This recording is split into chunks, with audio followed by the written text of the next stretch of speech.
Hello, very good morning to you. Welcome to The Big Issue. My name is Salom Adunu. Welcome to your show for incisive analysis and riveting conversation. We are live every morning on Saturday at 9 a.m. on 97.3 City FM and also on Channel 1 television. We're also live on our YouTube channel and other socials.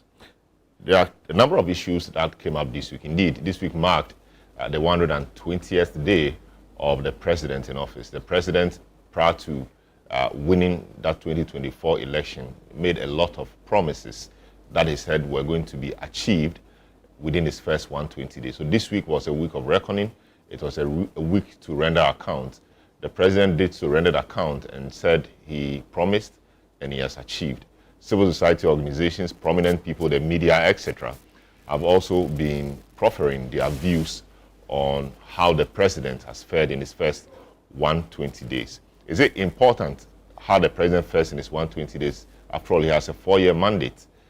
What's on your scorecard? We want to hear from you today whilst our analysts delve into the issues. About 26 or more promises were made as part of the social contract with the people to be achieved in the first 120 days.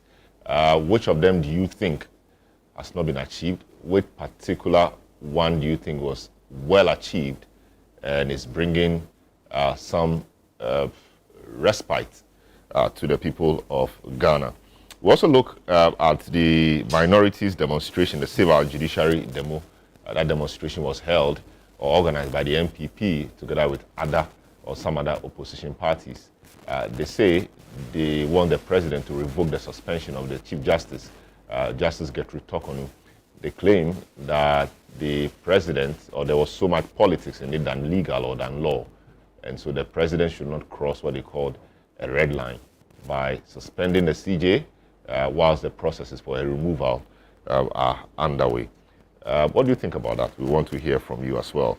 Later on in the show, we'll also look at Kwabena Edubuahin's matter, the 49 million expose, the fact that he has written to the National Security Coordinator detailing how the money was spent. He said he did so because it was at the risk of disclosing key national security information. Of course, you will know that some of these people take an oath of secrecy and they are not supposed to divulge certain information. So he wrote to the National Security Coordinator informing him that the circumstances at play would warrant him or would suggest that he will have to defend himself by disclosing some of these information. We'll look at all of these. The NDC has said they have not received any money from the National Security, or former spy boss as we call him. They said they gave some amount of money to opposition parties. The NDC, at least its Deputy Director of Elections and IT, has said opposition parties will not mean NDC. And he referenced the fact that there were some opposition parties that partnered with the MPP in many things. For example, they just ended Save Our Judiciary demonstration. And so his view is that that money could not have come to the NDC. Also, there was some allocation. The memo alleged to have been made for the purchase of vehicles that were given to the special aid of the president-elect. We will have to interrogate that as well. So these are the matters we'll be considering this morning.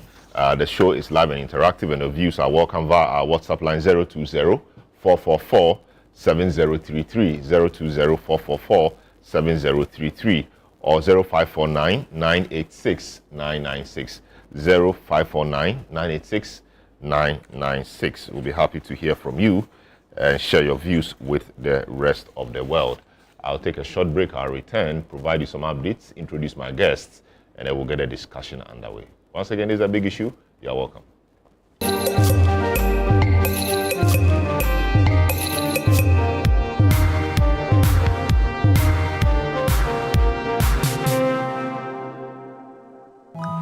Yo, fam, it's that time again. Finals. Oh, yeah. Go TV. Let's go. Final. Go TV. This is too big. The Premier League, La Liga, Champions League, FA Cup, Europa, and more. Finals. Stay connected to catch all the biggest football finals with your best football friend. Go TV. Love it.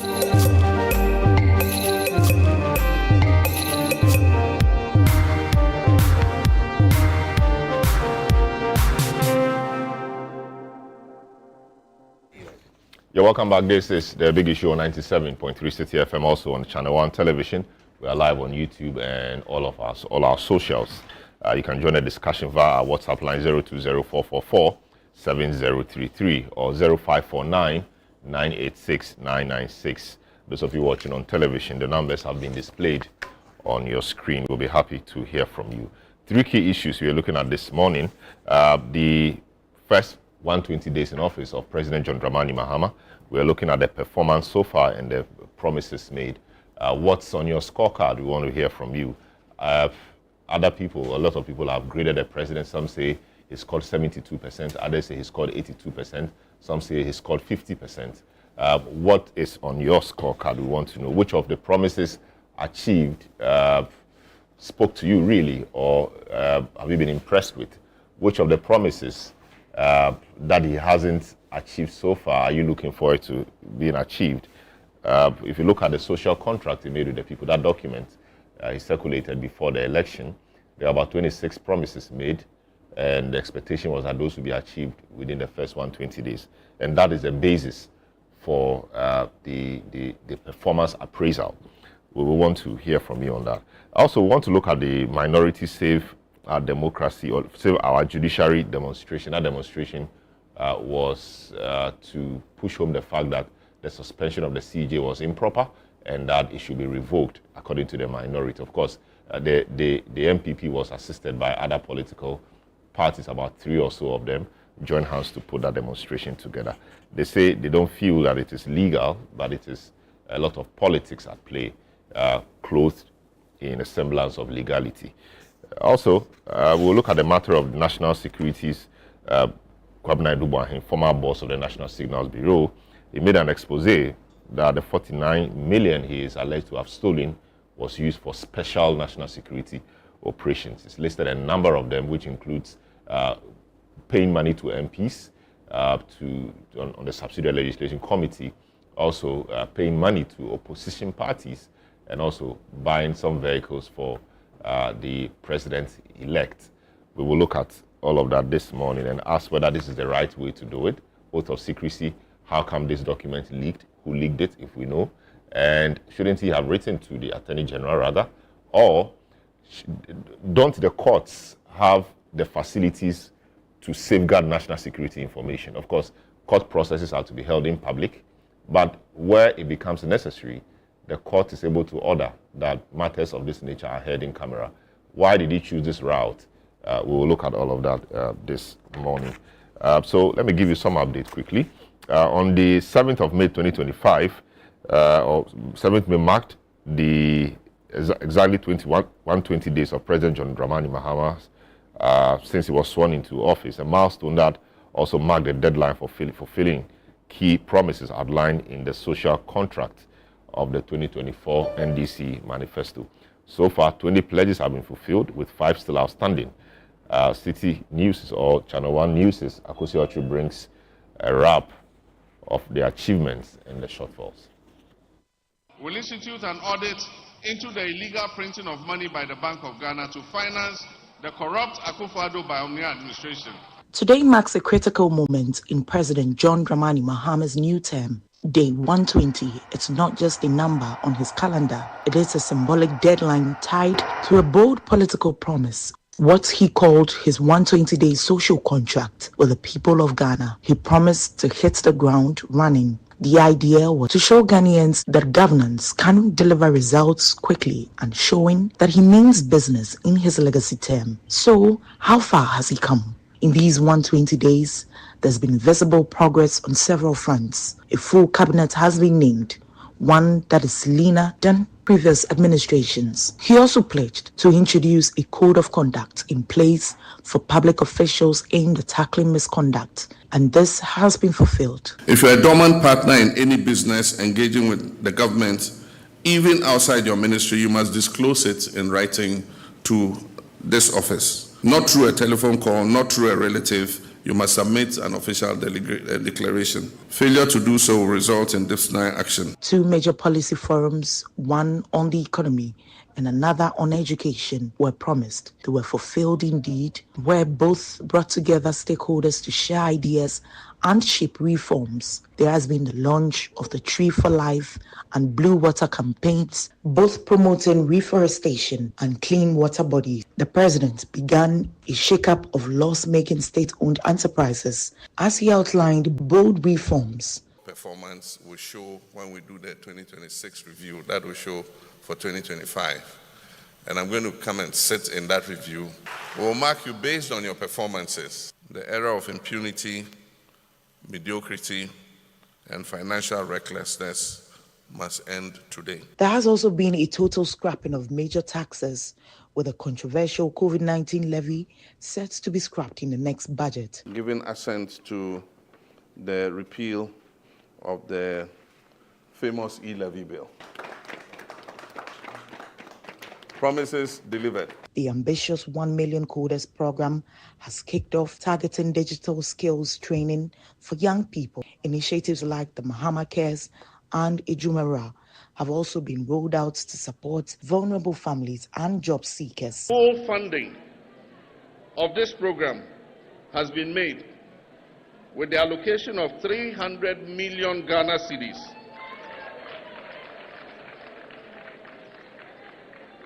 In the 2025 budget. I'm not yet being paid. They say Accountant General is still doing something. But whenever Accountant General finishes, 6 months of whatever I'm entitled to will go into Mahama Cares. In education, the government has allocated funding to provide free tertiary education for persons with disabilities, as promised. But some promises are yet to be fulfilled. These include the promised review of taxes on vehicles, the much-anticipated 24-hour economy, and the proposed bill to streamline government scholarships. There's also the review of the Customs Amendment Act of 2020 and a sensitive pledge to clean up state security agencies of vigilante influences, both of which so far remain on paper. Out of the full slate of early promises, the government has fulfilled majority of the promises. Even though it is a decent start, the clock doesn't stop at 120 days. The real test will be in sustaining the momentum and delivering results that last beyond the headlines. Yeah. Yep. All right. You're welcome back. This is The Big Issue. My guest this morning, the Honorable Eric Edem Agbana, Member of Parliament for the Ketu North constituency, the Honorable Chinubua Foko, Member of Parliament for Manso Nkwanta, Nana Ofori, who is the chairman of the Progressive People's Party, Dr. Kojo Asante, Director of Advocacy and Policy Engagement at the CDD Ghana, Franklin Kojo, President, Imani Africa. Gentlemen, you're welcome. And good to have you, as always. Thank you. Thank you. All right, so we're looking at the first 120 days of the president. The president, in opposition, made a big deal of the social contract. And I recall, just after winning the election, one of the most popular documents on social media became this 120-day social contract. Here we are, 120 days upon us. And so day of reckoning was somewhere in the week. So the president addressed the nation, or the media addressed the nation, yes, and made his views known on it. I'll start off with you, Edem Agbana. Your party is in power. What's your assessment of it? Of course, your assessment will not be very different from what the president has said, but what's your assessment generally of your government's achievement of these 120-day promises? Well, Salam, good morning to you and to my brothers on set this morning, and also to our cherished viewers across the world, especially to the good people of Ketu North. Salam, the concept of 120 days in office is quite new in our modern politics. What we have come to recognize as the number of days that carry some significance was the first 100 days, which dates back to 1933. Yes, in the United States, when President Roosevelt, and it is so popular in the American democracy, but now across the world, globally, including Ghana, first 100 days has become some benchmark for judging the vision of a new government or a new president and all of that. But prior to the 2024 elections, President Mahama decided to go with a concept of 120 days, or he introduced that, where he clearly outlined bold visions for his first 120 days and what we call the social contract. Yes, like you said, after he was sworn in as president, the document became very popular because people were waiting for the 120th day to see whether or not what we promised he could deliver. And it's important for us because in this modern era of our politics, trust has become an important currency. Prior to the election 2024, in all the researches or surveys that we conducted, we realized that there were a number of Ghanaians, especially the youth, who said they were indifferent about politics because they didn't trust politicians. There were a number of people who were not willing to go out to vote because they had zero confidence, zero trust in politicians.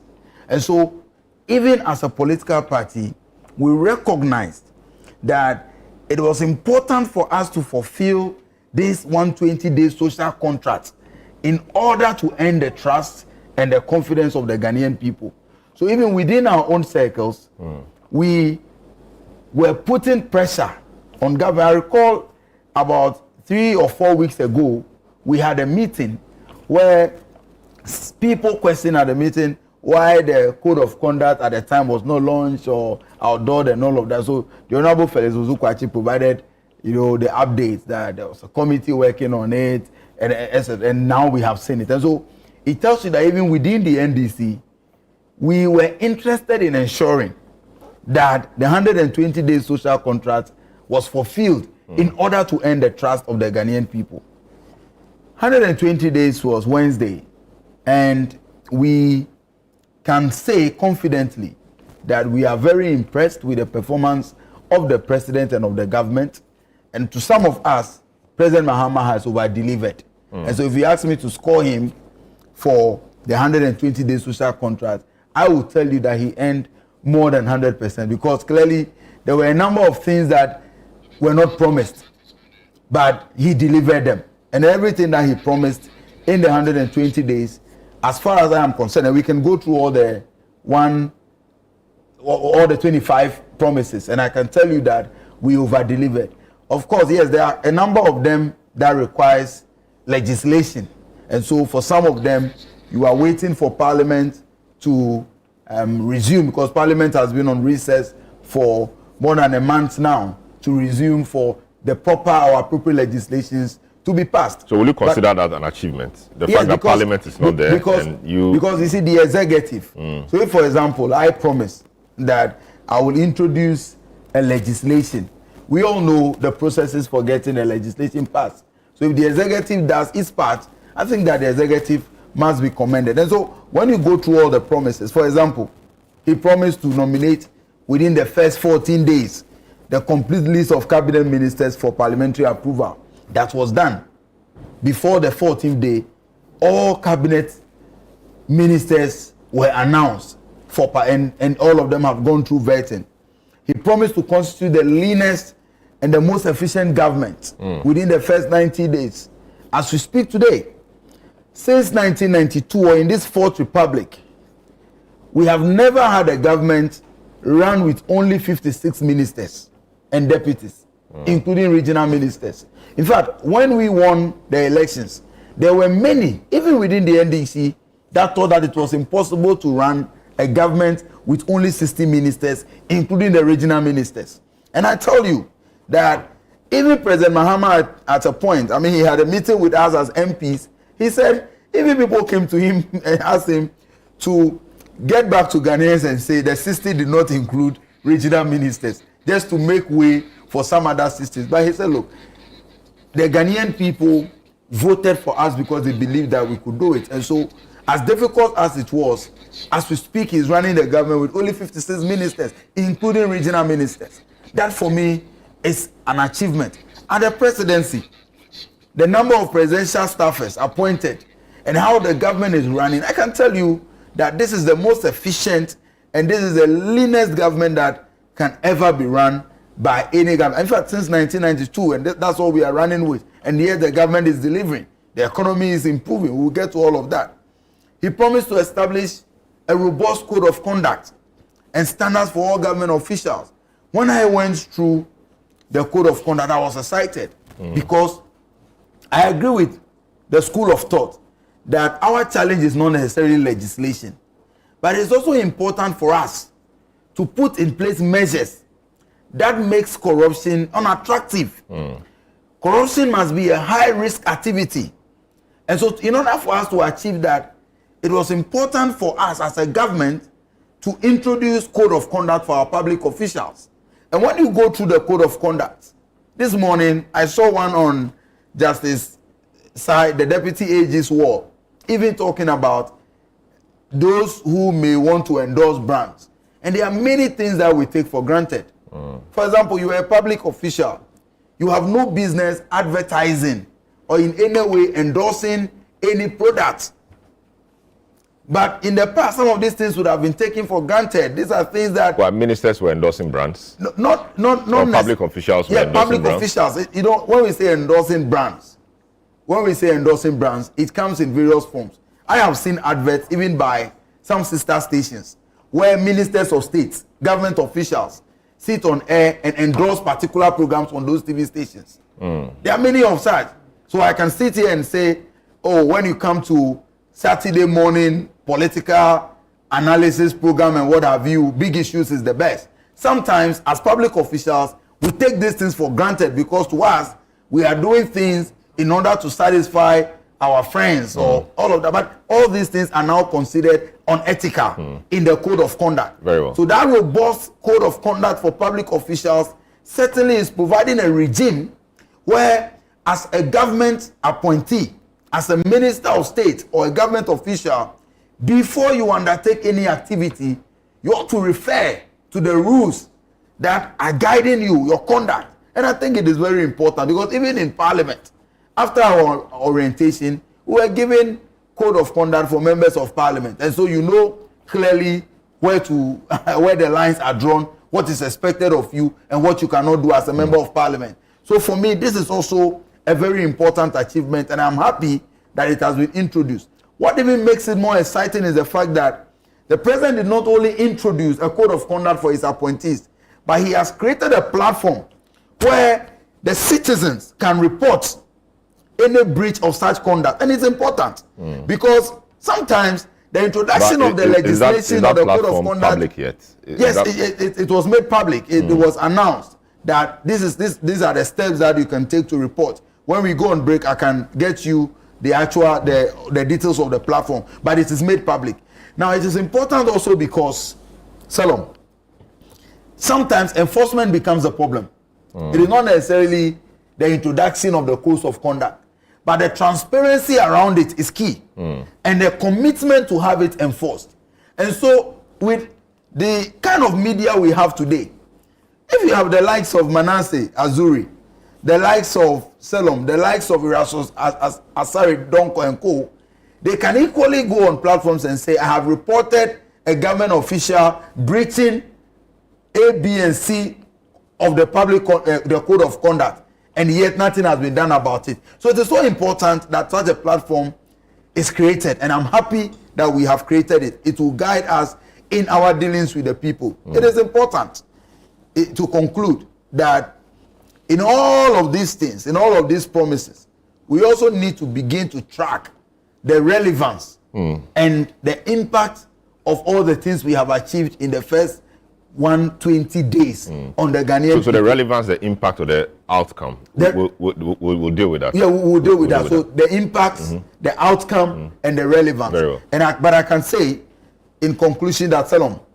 all of these things gives me the confidence that the government is on track, the government is taking the people of Ghana serious, and the government is not ready to allow any loopholes that will soil the reputation of this government. If you ask me personally, our biggest achievement in our first 120 days, I will tell you that it is the fact that for the first 120 days, we have had a scandal-free government. No scandal involving any public official, no scandal involving the government. But in the past, we saw what happened. Right from the very first day that the president was sworn in with a plagiarized speech, scandal upon scandal, one day, one scandal, and I can give you references. But we have had 120 days without any of our officials involving in any scandals. That for me is one of the biggest achievements that we must talk about. Yes, Honorable Fuku. I mean, it's scandal-free government. I was only pushing, but I said the first day was the first day. No, I know. The first day was the plagiarized speech. In their first 100 days, there was a Bost scandal. There was a Bost Gate scandal. The off-spec fuel. And many others. You just list them. Yes. I know you came prepared. You know, so I mean, first 120 days. It used to be 100 days, but now Mahama has introduced 120 days. What are your biggest takeaways? What's your score? Of course, the minority issued. Addressed the press and said a lot of things. In terms of the promises made, what would be your assessment of the president's first 100 days, 120 days? Yeah, thank you, Selam. Thank you very much. I'll take this opportunity to extend my greetings to viewers and to the people of Manson Kwanta who sent me to Parliament. So, Selam, the issue is, you know, first 120 days is become more like fashionable to say that my first 100 days, my first 120 days, that sort of thing. But truth is, let's ask ourselves, the people of Ghana, the Ghanaians, do they really go out there to the markets, to places where they obtain the things that are good for their lives, for their daily living, talking about 120 days? They go out there expecting to be treated fairly in every avenue of their lives. If they went out to spend, if they went out to the market, if they went out to places where they have to obtain goods and services, do they go there talking about 120 days? The answer is no. They go there looking for good deals, looking for their lives to be better. So you stand at the so-called 120 days and you ask yourself, is the life of the ordinary Ghanaian better or not? And that is where I will start from. So today you ask yourself, the ordinary Ghanaian, if he went out today to spend, if he sat home, looked at his bills, so they are paying more, and this is biting.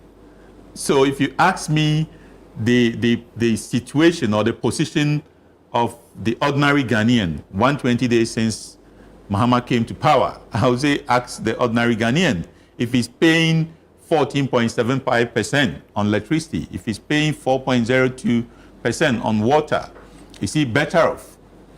We can talk about the various items that were listed as to be achieved within 120 days. Yeah, but that should be the marking scheme. No, I get it. I'll talk about that. But what I'm saying is, in the generality, what do people look out for? They want their lives to be better. So today, are their lives better or not? That's the big question. And like I gave you the examples of utilities, their lives are not better. So, to the specifics, if you go through, saying national economic dialogue, he said you will have a national economic dialogue. Yeah, that was, held, yes, but it's a tick box. So you've ticked the box that you've held it. What has happened afterwards? Dialogue should lead to action. What have we seen? So economic dialogue, have we seen? There were inputs into the budget. Yeah, inputs into the budget. What have we seen? After the budget is also supposed to lead us to an end. Now, what are we seeing? We're seeing an economy that is not growing as we even expected. If the NPP left an economy that was growing at 5.7%, and in that budget that was advised by the economic dialogue was to grow at 4.4. And even the World Bank has come to say that cannot be achieved. They have forecast. They are looking at 3.9. So the World Bank looks at a lot of factors. And if they are saying that it's 3.9, perhaps they're looking at other general factors that may not necessarily be in the government's control. Because early days yet. Early days yet. So I understand you. If World Bank is saying 3.9% and our budget is saying 4.4, then that should mean that the government even wants to grow, faster or bigger or more than what the World Bank projects. Yeah, but they're telling you the reality. It's not about your intentions to grow at a certain level. It's about the reality, what you've been able to put together to support the economic growth. So what I'm saying is, yes, you can do the tick box exercise. If you have an economic dialogue, we want to see action from that. Action from that and results showing that, yes, we had the economic dialogue input into the budget. It has led to ABC. If we don't see that, and rather the economy is slowing, then we have an issue. I mean, some of the other things that they talked about, the biggest amongst them is the taxes, which Ghanaians, were made to believe that they were going to be relieved of certain taxes. But Selom, if you look at, the space of taxation, what has been taken out and what has been added, you could see that, some of the taxes that we touted as being taken out, really were they being even collected? The emissions tax was never collected. So if you tell Ghanaians that you've removed the emission tax, ask yourself, was it a burden on them? It was never collected anyway. Why have we not removed the COVID levy? The COVID levy was one of the trump cards that was going to be taken out. Why is the COVID levy still in place? It's a big question, to be asked. It's still in place. So this was a promise. It's not being fulfilled. New taxes have been, put in place. We have the growth and sustainability levy. It was at 1%. This has been pushed to 3%. So 2% increment. And this is imposition of new taxation. So if you say you are taking taxes out, you are bringing new ones. The sunset but clause. The incidents, the persons the tax directly affects. So e-levy, for example, it affects people directly. The growth and sustainability, that's on companies, etc. Of course, you can make the argument that it will eventually come down to the people. But the directness of the tax, e-levy, for example, is more telling on certain vulnerable groups than any other thing. So that is the consideration. Yeah, Selom, you see, if you are building an economy, you have to look at the generality of it. Who are the big players? Who are the actors here? If you are talking about, big companies like mining companies and so on, that this levy, is targeting, I tell you, we have to make this country attractive to investors, for these big companies to come in to generate the revenue for us to tax. Okay, so if you're making it prohibitive to them, how do we generate, the taxation that we need to develop this country? So all that I'm saying is, it was touted as if taxes were going to be removed. By removed e-levy, Dr. Baumia said he was going to remove e-levy anyway. You leave COVID levy. Why has it not been taken out? Growth and sustainability levy, it was 1%. You've taken it to 3%. Okay, VAT on non-life, insurance. You've imposed these. So if you look at these, what was taken out and what has been added, you've even added more. So the area of taxation, the lives of Ghanaians have not been made easier. And that is what an ordinary Ghanaian wants. He wants his life to be made easier.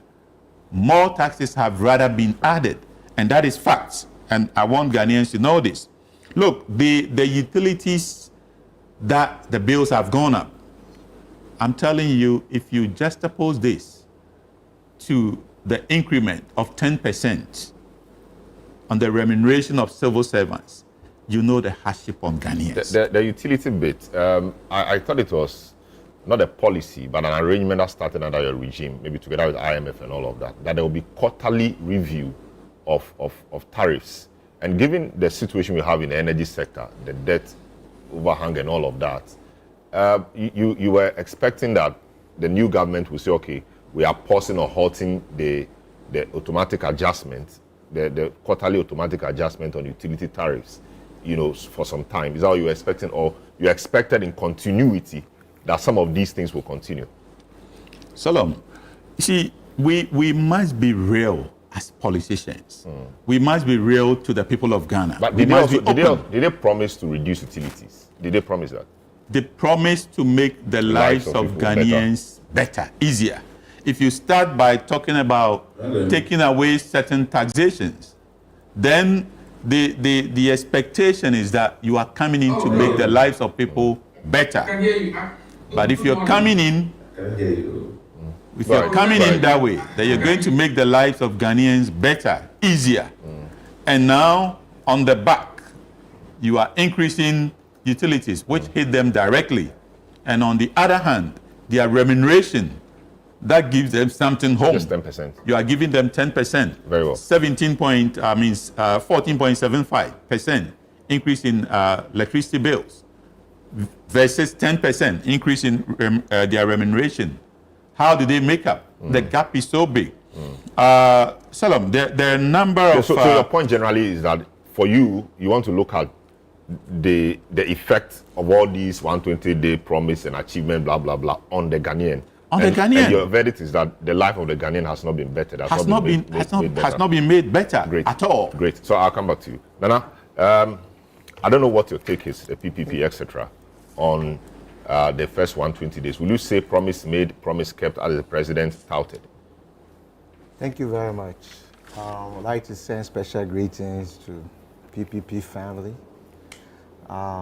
Special greetings to all the mothers.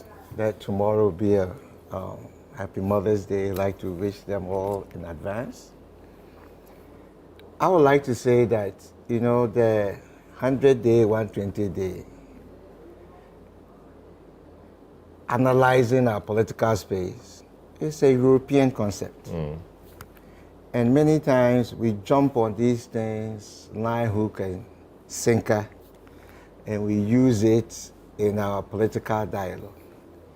If somebody has a structure and a system that within 100 days you can see the effect of what is it that they are doing, you must analyze that vis-a-vis your system and your structures.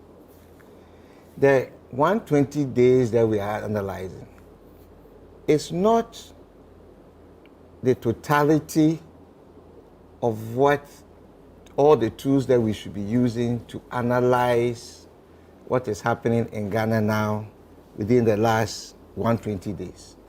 That is, we are analyzing a promise, a KPI that somebody gave us, and we are discussing the KPI. It's different from the broader concept of what it is that moves a nation and drives a nation. And if you look at the KPIs, there were some of the reasons why the last administration failed. They didn't listen to the people. So the issue of e-levy was an issue emanating from the people, and they were shouting against it. And somebody turned a deaf ear to it, and they paid the consequences of it. Then somebody comes and says, look, I will listen to you. I will take it off. But I said they were going to remove it as well. But you see, that's an insult. No, but that was a promise. I'm saying it's an insult. You can't promise when you are in power. Really? When you are in power and you have the control, how do you give me a eschatological promise? Eschatological. When you are in power, you are in power. That's why I say that thing is an insult. You see, Ghanaians saw all of that, and that's why they voted against them. You cannot be in power and then tell me that your policy is that when you come to power again, you remove it. People saw the fundamental contradiction. But to be fair, I mean, they had budgeted for the budget had taken into account what was going to come from the e-levy and all those taxes. You had scrapping it midstream was going to result in a shortfall. You had 8 years. You brought it. But e-levy was brought about 3 years ago. You could have taken it off. You don't promise me that I brought this, I will take it off if you bring me again. It's like you're blackmailing me. You have come to institute a hardship, and you are saying that to make my life better, vote for me again. When I come, I'll remove that hardship. So if you look at the 25, 26 points of the social contract, There were things that the last administration did not listen to the citizens, that somebody has come and said, I'll do. We talked about big government. Was it not a big issue? Were we not crying that the government was too big? It was too huge. It was too amorphous. And nobody listened. And somebody comes and says, oh, I've heard you. I'll reduce it. But I mean, I was going to reduce it further to 50. He didn't have the control. He didn't have the executive power. It was held by the NADO. Was he not part of the executive? No, but if he could only suggest. Was he, when the president was away, who was the next president? No, he could only suggest. I'm asking. You are assuming. And you are no, making but that's what he your said. deduction. He said he was a mate. Yeah, but those things that he said, I'm saying, led to the people voting against them because it did not resonate. It did not make sense to the average person that, you are vice president. You are head of economic management team. You are touted as the messiah. And then you are saying that I was there, but I was just a passive person sitting there. Or when I spoke, nobody listened to me. It means that your impact is minimal, but at the same time, they are showing that your impact was a great impact. You can't have the two. There are contradiction in action and thought. And I'm saying that if you look at the 26 points, there were many of the things that citizens were fighting against. One of the points that is there is that they said, I believe that part the NDC need to do better. You said that you investigate into 25 billion being used against the collapse of the banking sector versus 9 billion, and that you investigate as to where that money went to and how that thing was accrued. That one, we need to hear more about it, and we need to hear more action in that regard. But many of the things that the president is saying, I'm saying that it reflects and it's a reflection of what the people wanted. The sentiments of the people against what was there. Against what was there. And they have wisely and smartly picked it, and they used it as the social contract. So when I come, they have big government, I'll have a smaller government. They have put taxes on you, I'll release some of the taxes, your tax burdens. People, we see people acquiring properties and wealth overnight. And you know, allow people to acquire wealth. So he has told you that come declare your assets. Assets, which has always been the case. Come and declare your assets with punitive measures.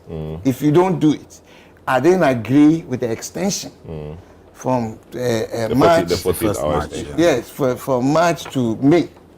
He should have taken action right away because it makes people lax and relax about the process. But it must be done. And you know that I also believe that the law should be reviewed in that regard because when you declare your assets, it is sealed. You and I cannot see. So we'll make it public? Must be a public document. People, Freedom of Information Act, people must be able to apply. I should be able to see that when you came into government, you have one house. All of a sudden, you have 10 houses. Those things must be questions. Those are the things that the people are crying about. Those are the things that the people, I know you, Eden. All of a sudden, your car was breaking down 3 times before you got to the office. All of a sudden, you have a fleet of vehicles. You have homes, plural, all over the place. And people were seeing this because I live with you. I talk to you. And if you are a non-listening government, that is why there had been the change. Because these are the things that constituted people to move into action. But also the 26 points are not the points that transforms our nation. You understand? There's a social contract that people cried you listen to. But there are many more things that we must do as a government, as a people, as a nation, to be able to transform our lives from one point to the next. Great. But within the context of the KPI, that I said I'll do the 26 things, he scores very high in that regard because the things that he said he would do, they are doing. Where will you place him? What percentage will you give him? Oh, he's in the high 80s, 90s percentile. I see. That one you cannot deny because they there are are 25 points, 26 points And that you yes. are checking off. And this has been done, that has been done, this has been done, that has been done. We are now looking for the impact because the 120 days is action, right? I have a smaller government. But The what is impact the of that smaller impact of the government, smaller government that will in come with time, achieving yeah. what needs to be done for the people? That one, we need to look at it as we move along. So we Great. must examine it from that context. That I put my KPIs, I've achieved my KPIs. It's just like as a CEO, I sit with all my managers. Everybody brings their KPIs. I'll achieve this, I'll achieve this, I'll achieve this. When I'm reviewing you at the end of the first quarter, second, mid-year, and the rest, you don't come there to sing songs. I take your line item. And that's whether you've achieved You it. said you do this. What have you done? it? You say maybe not achieve. Reason why? Frustrated, this, that. I asked for a budget, you did not approve my budget. So you just go through those things systematically. And that's what we are doing with this particular issue. But in terms of governance, it's a whole different ballgame Very well. that we need to discuss at a different Very well. time. Dr. Kojo Asante, good morning once again. Welcome to the program.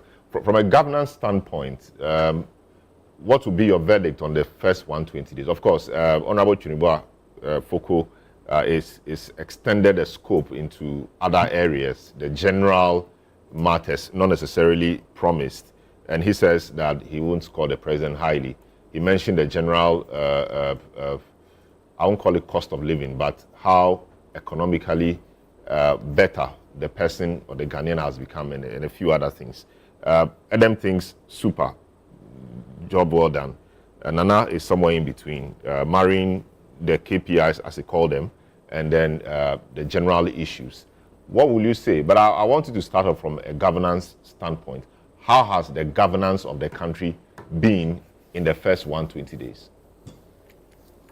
Yeah, thank you very much, and good morning to your viewers.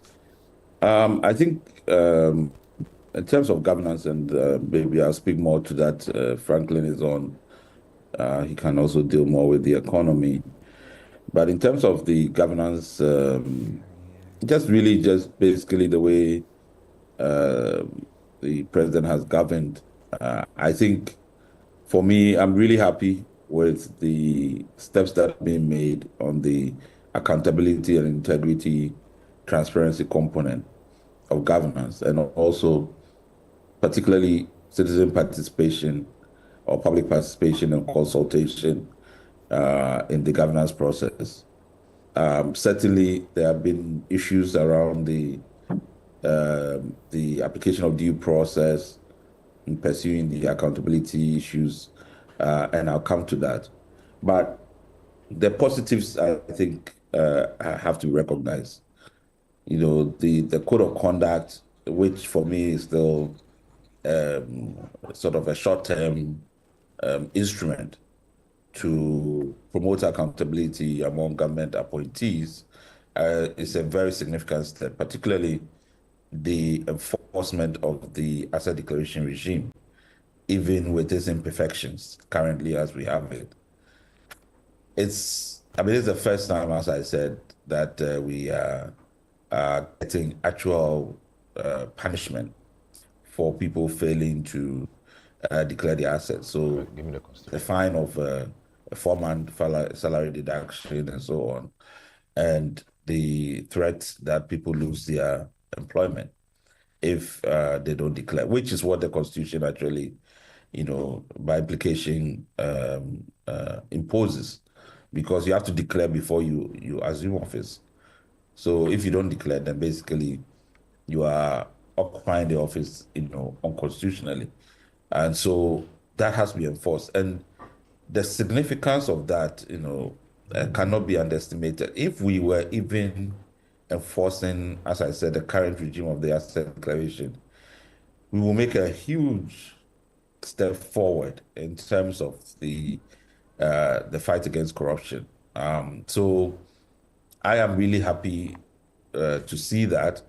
I think as part of the social contract, we also have to have verifiability that these punishments are actually being admitted to persons who have violated, the president's orders. So how do we know if these deductions have been made? We should have that information available. It has been made available by the presidency. How do we know if people have complied to the May 7th deadline? We have to have that information. But there's a much bigger, how do I describe it? If you look at the asset declaration, yes, we focus on the appointees, but there are a lot of public officers that are required to declare under Act 550. And we need to demand from the Auditor General a publication of all eligible persons who are supposed to declare, and whether or not they've complied with the provisions of Act 550. If you go to the schedule under Act 550, if you go past the Article 71 officers, you have ambassadors, high commissioners, you have heads of ministries, you have the governors, you have officers in the armed forces seconded to civilian establishments, you have members of tender boards and central regional district assemblies, you have officers of the DVLA, you have inspectors, tax inspectors, officers of the police, prison service, district chief executives, heads of civil service, heads, accountants, internal auditors, procurement officers, planning budget officers, and the big omnibus clause, which is an officer in any other public office or public institution other than the armed forces, the salary attached to which is equivalent or above the salary of a director in the civil service. So this is a wide scope, and we have to have clear verification that there's full compliance, and it's not just the political appointees we have to worry about. All these people have decision-making powers, discretion powers to make decisions, on various public actions that we have to make sure that at any time that they are making it in the interests of the public and not for private gain. So those publications are needed. Also, the asset declaration is very clear that you have to declare every 4 years and when you are exiting. So we also need a list of those who have just exited from public office and whether or not they've declared their assets. Those that have declared 4 years ago who are in the public services, and whether or not they have, fulfilled the requirement to declare assets. And remember, it's not just assets; it's also assets and liabilities. So, for me, this is a very important instrument if we are committed and we say we are really resetting.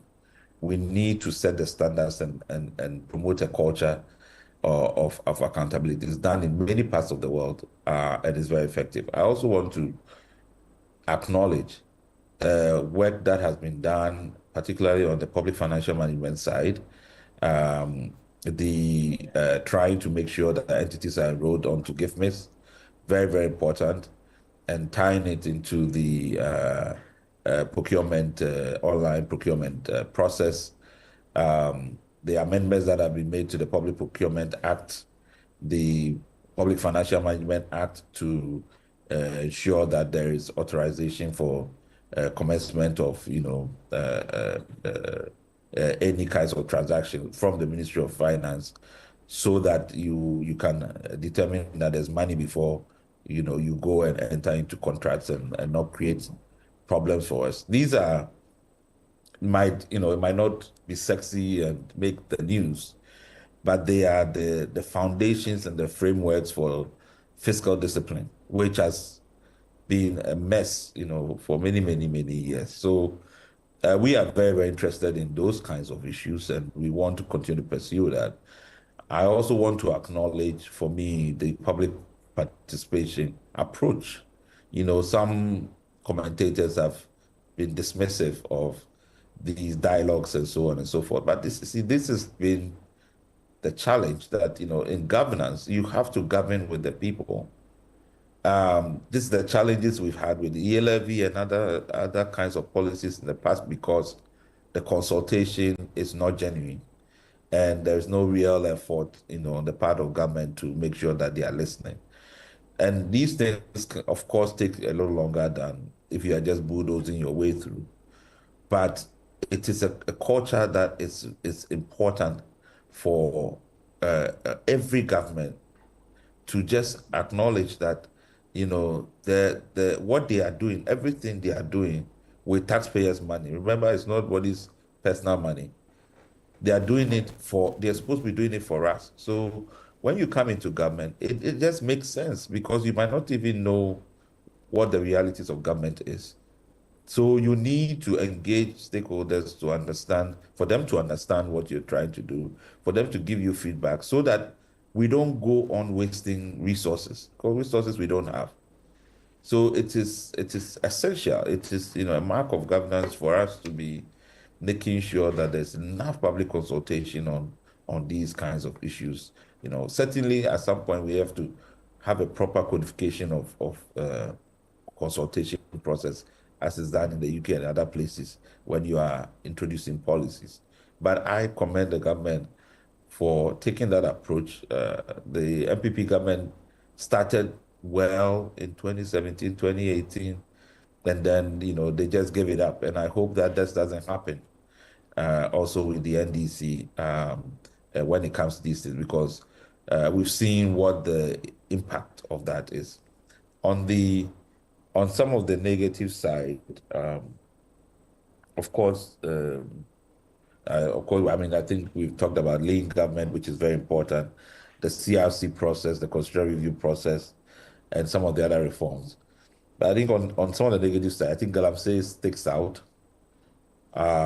It also maybe reflects some of the complexities of the problem, but I think people are very disappointed that we've not made enough progress, around that, and we don't seem to be able to find a consensus on how to approach it.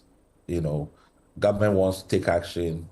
There are many stakeholders who have been working on this for long, and there seems to be some clash in terms of, and that is sort of pulling us back while the devastation goes on. So I think that the need for a review, how quickly we can come to a consensus and move forward this process. I mean, it is in our own interest if we are able to move faster on this. I mentioned the due process issues earlier on with the raids in I think Mr. Kenofriata and the governor and all of these things, where I think some of it was completely overhanded. It didn't need to be people. This whole idea of public officers, whether security service people, covering their faces and entering people's homes, it's just not. It's a no-no. We have to go back to what happened in the Ayawaso Westward Gone, issue that led to the Emil Short commission, for instance. These were some of the things that, we were complaining about, that we just need to avoid these things. In other places where I've seen these things happen, yes, when people are dealing with cartels, drug cartels and so on, where they're trying to protect the identity of officers who might be targeted by these criminal gangs and so on. I saw even recently some, they've been complaining in the US about it with the immigration service people that cover their faces. This in a democracy, because you also want to even identify those who are carrying lawful, activities of the state. They shouldn't be covered with their faces. And so I think I'm glad that I'm not hearing any more of that. And really, we shouldn't be seeing some of those kinds of things going forward. But Jane, let me just end by saying that for me, we should remember that the 120-day commitment, these are the starting, how do you say, it's basically a good start. And also, these are just inputs. We are not talking about outcomes here, and we shouldn't be talking about outcomes here. So we should kind of manage our expectations also about what has been achieved so far. All the steps that are supposed to be taken are supposed to be taken towards a certain outcome, which we will see in the future. So we can only judge galamsey if we see our waters returning to, conditions that show progress, that, people have stopped, committing ecological suicide in these destroying our waters. If it's anti-corruption, that people are compliant, fiscally disciplined. So we need to see all of those things happening. But these are very important first steps, and I think they need to be acknowledged. Very well. Edem Agwana here made an interesting point that I actually hadn't taken notice of. It says in the first 120 days, there's been no scandal. I don't know whether you share the same view, and how significant is that point? Oh, as for scandals, maybe because nobody has exposed them. But the point is that you cannot say that some people will not violate the rules. There are always somebody that is greedy enough to make a claim. The point is what happens when the violation happens, and how swiftly does government act. So it's good that we haven't had any sort of expose around any scandal. But if it happens, government just needs to continue to show its commitment and zero tolerance for corruption. Very well. Thanks so much. Franklin, good to have you again. 120 days. I saw a publication somewhere which says Imani didn't score the president and the government highly. I don't know how official that is, but what's Imani's verdict on the first 120 days of the president per what he set out to do? Well, good to see you again, and good to see my colleagues on the online and in the studio. First of all, let me just say, someone asked me a question yesterday in a WhatsApp chat, what I felt generally about the way things turned out, and then I said, well, I felt peaceful. For the first time in about 4 months, I wasn't looking over my shoulders or talking about SAR. You know how that feels. Like running around talking about SAR, getting bitter. And then I think the other thing also had to do with this haircut thing. I didn't know whether there's going to be a further deep haircut. I just didn't know where the city was going to go. I know how all these things, Charlie, it lowers your blood pressure. In fact, my blood pressure seems to have lowered. So there's some sort of peacefulness, that clean break between, I think I can't say something, America or whatever they call it. Like, Charlie, they are racing with you. It's like you are racing with your government to do wrong things. Can you imagine? So to see that there was just a clean break. Shut. Let's restart. That sense alone is comforting a lot. And I think it's important that this government realizes that the goodwill that it has. As I was listening to your sister station, Joy, this conversation about they call it Connect, something Connect, Ghana Connect. And even those who had the most critical of viewpoints to make were quite charitable in a way that at least we are seeing some fresh air. And those are the things Ghanaians wanted. Just humility, respect, set targets, just tell the truth, and don't for lack of a better way, don't BS people, don't make people gaslight people. Those are the things that the elections turn out to be. And I hope that the opposition learns Surprisingly, it appears that they are still in the throes of being dazed. And so they don't seem to be too organized to think clearly as to the things they need to look out for. But anyway, the stages of mourning, they say, are about 4 or 5 stages. So look, um, that's just by way of an opening statement. I like to say, though, that I think on the issue of governance, maybe 1 or 2 points to mention, in addition to what my good brother Kojo cleverly highlighted. You know, I understand that there's the promise to constitute the leanest and most efficient government.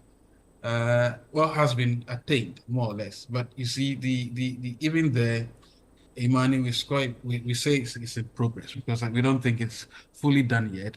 Well, the leanest government in terms of numbers has been done, and in terms of some savings, significant savings have been made. I disagree with people who say there are no savings. I mean, if you do a back of the envelope calculation, you are looking at almost 1.34 billion Ghana cedis being saved by way of personnel emoluments, basically goods and services, right?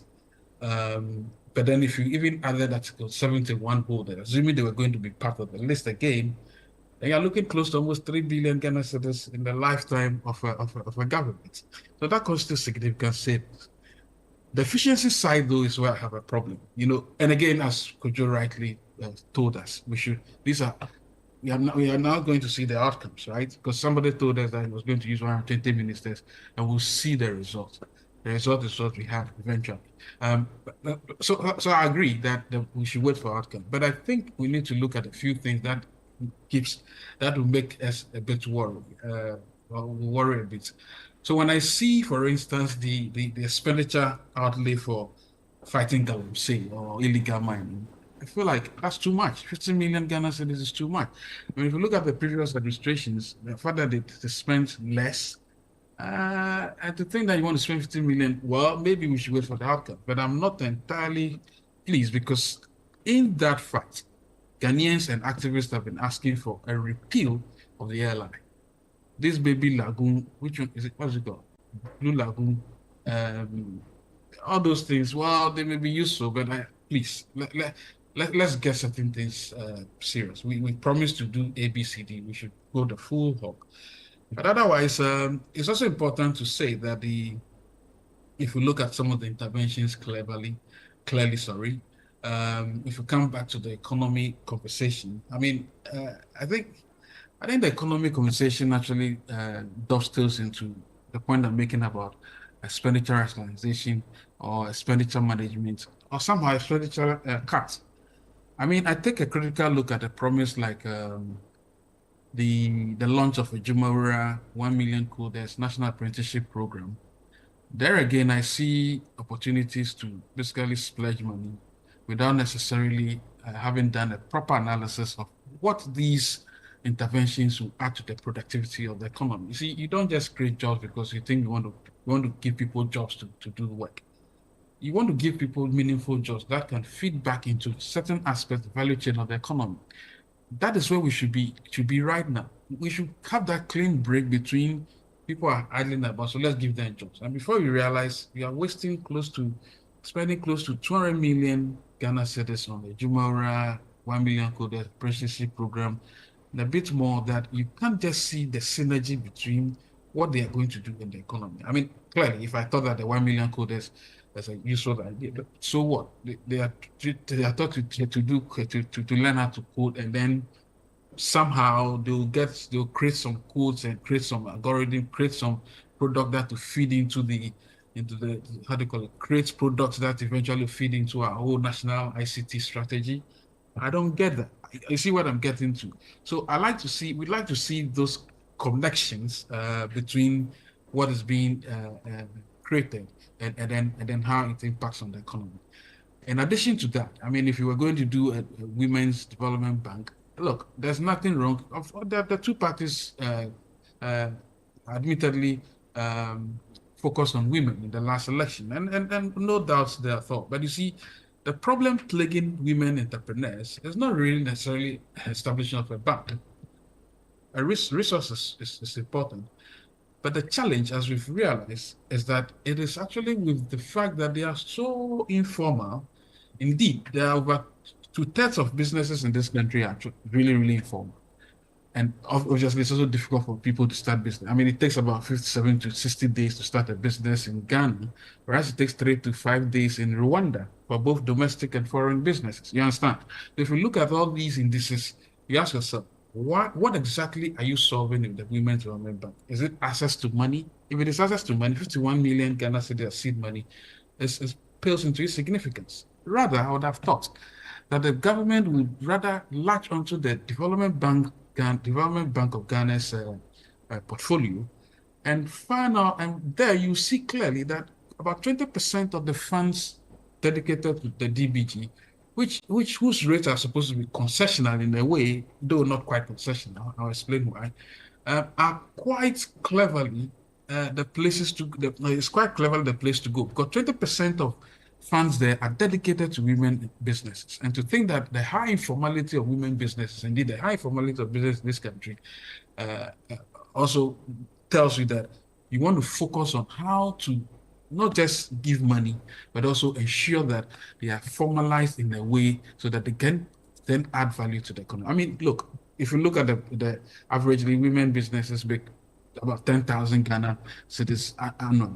That's nothing compared to the male counterpart, who, by the way, do 11% more have access to finance and all of that. So I think it was important to look at that so that we don't even create this women development bank to give you a headache.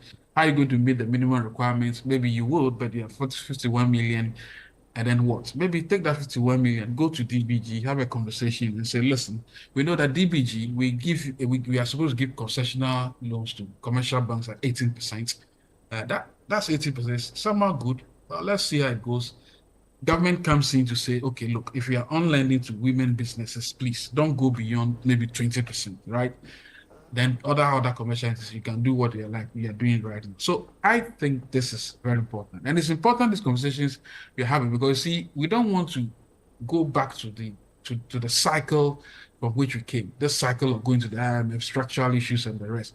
And if you're spending money, almost 19 billion Ghana cedis on all these flagship interventions, including a 10 billion infrastructure fund, what it means is that you need to be careful, you need to be targeted, you need to ensure that your interventions are getting you results, adding a little bit more to the productivity of the country. So, as I say, these things are useful, but it's important that we look at that. Look, I don't see export development, accelerated export development council. If I was the president, when we had to cut our conversation short because he was just then going to launch the second accelerated development, and I said, what animal is that? I said, oh yeah, that one. I said, okay, well, I tell you what, I think it's duplicatory because, clearly speaking, the Ghana Export Promotion Authority exactly has been doing this work. And I think we need to just go there and do. But you see, when presidents come into power, maybe you need to create a few things. But I don't see the need for that accelerated export development council at all, because it's just going to, it may not take so much budget, but I still think we can do without. You know, the taxes. Okay, so the taxes. Let me go back to the point on the National Economic Dialogue.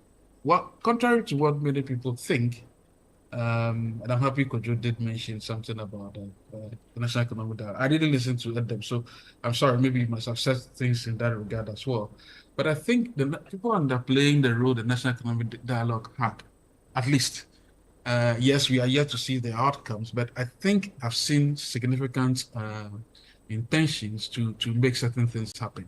I mean, if you take, for instance, the whole idea that some of the recommendations that were made there, at least legal amendments to the Public Financial Management Act, is there. The reforming the Fiscal Responsibility Act, which is there.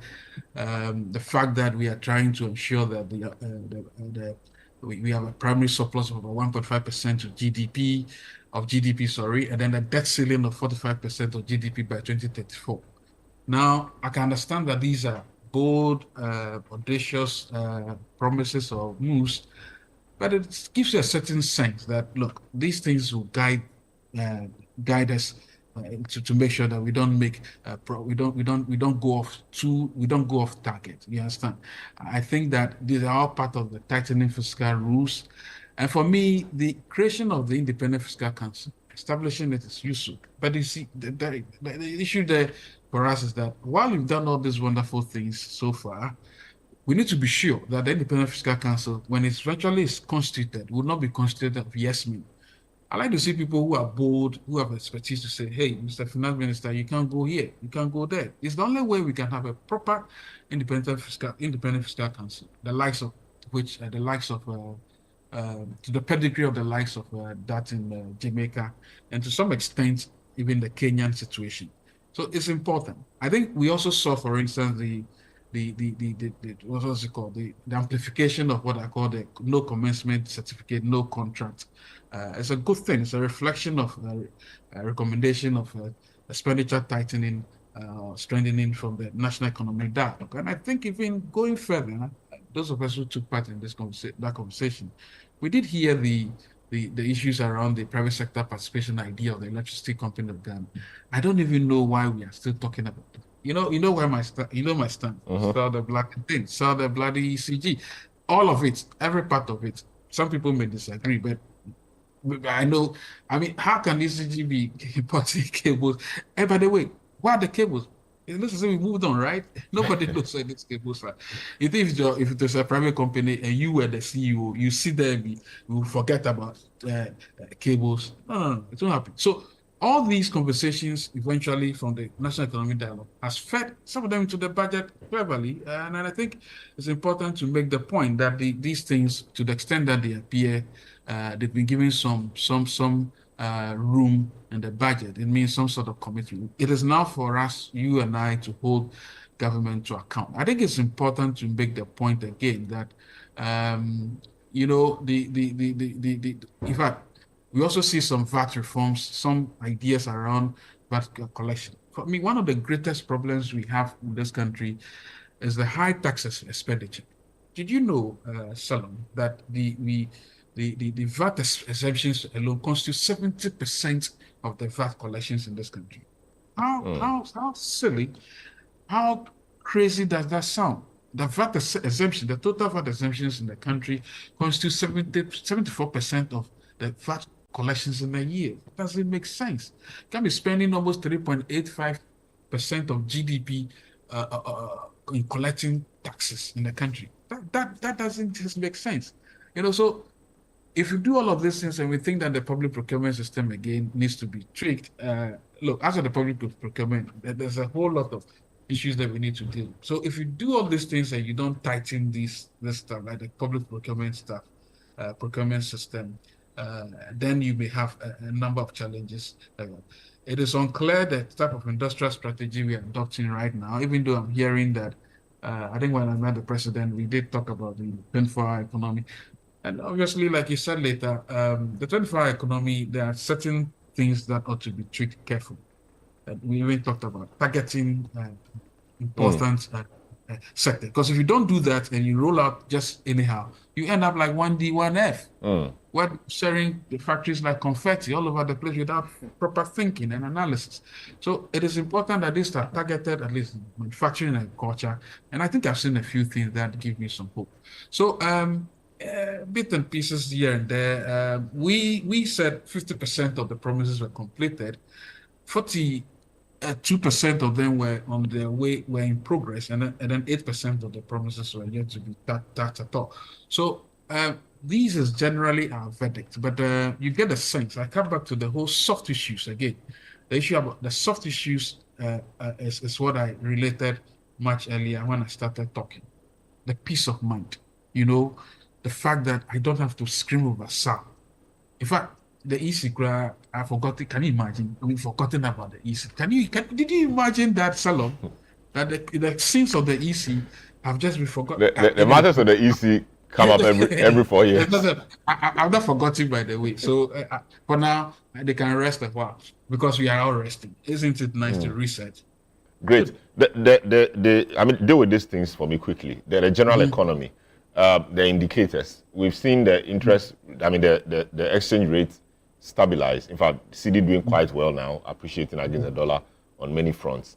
Will you attribute it to the prudence in how this government is managing the economy, or there are other bigger factors globally that are accounting for this? Talk to me also about the easing of inflation, even though it's marginal, does that say anything about the resetting or the reset agenda and how that translates into other, economic issues? Just briefly, yeah. Right. Well, two things. So you see, this is my reading of this, the way the city has been performing. And by the way, it's wonderful to hear all of that. But I think it's on the back of shoring up our gold reserves and all of that, which may be useful, which may be interesting. But I think that I don't think that is a sounder way of actually managing currency, because much as it's not everybody who mines gold. We are all not in the gold sector, by the way. But there's nothing wrong getting a lot of gold and using that to shore up so that you don't externalize this foreign exchange. That's fine. I'd rather be interested in the other productive elements of the economy, agriculture, manufacturing. Because you see, what if gold ores plummet? I get to the point. What if, assuming the price of gold plummeted, which is not likely to happen anytime soon, by the way, I mean, the ounces that we sort of dig out on the earth maybe gets reduced at some point. Fine, there's nothing wrong with that. But I think building your currency on the back of gold reserves may not really be a smart thing. I mean, if we were getting to war times, maybe I probably would think that, yeah, maybe at some point you want to store value in gold so that after the war you can do whatever you want. But I'm not too sure about that strategy. But for now, it's working. The other point I need to make quickly though is that I think that the government is yet to do a lot of big ticket spending. You know, government is the biggest spender in this economy. So the extent that those are still being those expenditure patterns are yet to come in, they are coming in bits and pieces.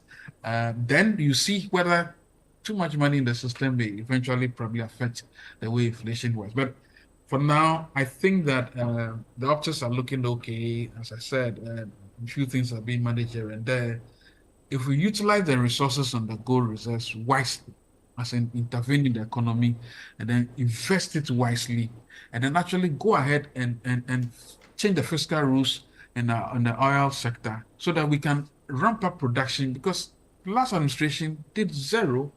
They just talk big. All the energy ministers were just talking big. And I have Attorney General who was just completely ignorant about how these things work. Went to fight big multinationals over some small pot of gold. I don't know what's wrong with the African, by the way. Anyway, so we did all of this and added not a single barrel of oil to our resources. I think what this government needs to do that quickly. I've seen the president already met some Italians and a few other things to come into stream. We will do that, and we get money and we intervene in the economy properly, and then make sure that these loans, these monies we are getting could be used to back up, maybe reduce interest rate for businesses to thrive, and especially target high producing areas like manufacturing and agriculture. Then we would have been building significant bulwarks against the likes of the foreign currency.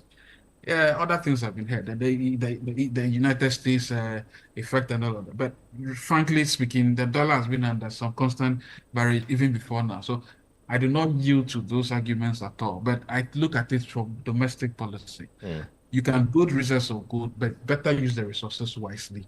And then you can build significant bulwarks against a future burden. Very well. So I come back to the studio and come back to Edem. Edem, a number of things, yes, have been achieved, some yet to be fulfilled. A review of taxes on vehicles, commencement of 24-hour economy, review of Customs Amendment Act, new bill to streamline government scholarship, investigating processes to purge your state security agencies of vigilante elements, and all of those. These are outstanding. But talk to me about the general environmental and economic issues. The minority held a press conference. They talked about doomsday.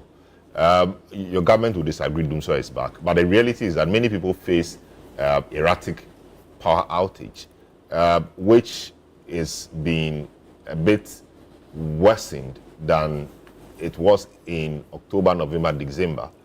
That surely is not a good thing.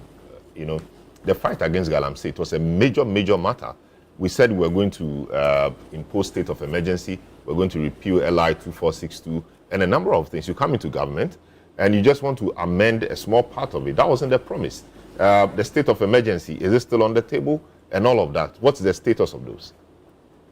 Well, so let me first commend Franklin Cudjoe and Cudjoe for very detailed. In fact, they did some meticulous analysis of where we have come. As a government, we are very open to constructive criticisms, and we appreciate the view that comes from civil society organization. Where they believe that we are doing well, they applaud it. Where they think that we have a few things to work on, they mention it for us to work. And that's the whole essence of government. We must equally be a listening government. And for me, it is refreshing that for the first time in a long while, we have a government that is willing to engage the civil society organizations and individuals who are critics and get their views on how we can improve the general governance environment or architecture. And so I appreciate them. There are a few things that I disagree with Mr. Franklin Kujo, especially on the Women's Bank and the informal sector and how the proposal he gave about relying on the Development Bank Ghana or the DBG, it's a great one. But I still believe that the proposal by the NDC to establish the Women's Development Bank is critical. It's important also because when we talk about the informal economy, there must be a motivation for that trader in my constituency to actually attempt registering her business. There must be a motivation. Now, so when I know that I can access capital support, I can have access to mentorship, I can have access to other technical support when I register my business, automatically you have provided an incentive for her to now attempt transitioning from the informal sector to the formal sector. But if I find no reason or no benefit accruing to my business as a local trader, the motivation to want to formalize or register my business may not be there. So this in itself will help, this policy in itself will help get a lot of these businesses in the informal sector to transition into the formal sector. And so it's something we have to do. And I believe that it's a game changer for women, especially those who are engaged in petty trading. Again, he mentioned the point about the Jumara Codes program, National Apprenticeship program. I agree with him that there must be a synergy. Whatever we are working on, whatever agency is working on any of these things, the communication must be done in such a way that Ghanaians must understand the overall impact of all of these policies. Because all of these policies are great. When you take a Jumara, for example, I have spoken to the CEO of NEIP, Eric J, and his deputy, Joanna Hiawodo. Now, they are engaged primarily in providing support to young people less than 35 years who have their own enterprises. Initially, I even thought the support was only in cash or more or less capital support. But when you study the document that they are working with, the technical report that they are working with, it even involves providing IT services and mentorship. And so they are not only going to hand over 50,000 Ghana cedis or 100,000 Ghana cedis to you and say you have benefited from the Jumara program, but they will provide the needed mentorship. So you know how to set up your management structure and how to incubate the business until it becomes self-sustaining. Now, these policies are great, but we need to invest more in ensuring that Ghanaians are made to understand really what these policies are all about. National Apprenticeship Program, great program. I'm a member of parliament for a constituency that I can consider to be rural constituency. In my constituency, I will be going to the constituency tonight. By tomorrow morning, hundreds of people will line up in your house and they are seeking support to either enroll their children in apprenticeship programs or buy machines, to raise some funding from you to buy machines to assist them in their apprenticeship program. So this program in these rural communities is a great relief, even for we the MPs. Now, for the National Apprenticeship Program, there is something very significant about it, which is the fact that beyond enrolling people and supporting them to learn an economically viable trade, either masonry, carpentry, seamstress, and what have you, government has announced that they will provide some monthly allowance, stipend, to support them in learning the trade. And it is important because there are people we have enrolled or paid apprenticeship fee for, and in the middle of the journey, because of the hardship, they stop. And go and look for a job. They want to go and do something that they can earn something immediately. Because some of these people are dropouts from schools, some are teenage mothers, and they want to learn. Now, if you are learning for the 3 years and you are not earning, how do you take care of that child that you have? So there's a stipend component. So there's a stipend component, and I have engaged the Honorable Osman Ayariga, the National Youth Authority boss. And look, this policy for me is great. It's a great changer. But again, I agree with Franklin that with all of these things we are doing with different agencies and ministries, there must be a synergy. There must be an understanding that this is the goal we want to achieve with it. So at the end of the year, we can measurable goals to know that you want to enroll 50,000 people in National Apprenticeship Program. How many have you been able to enroll? How many women? How many boys?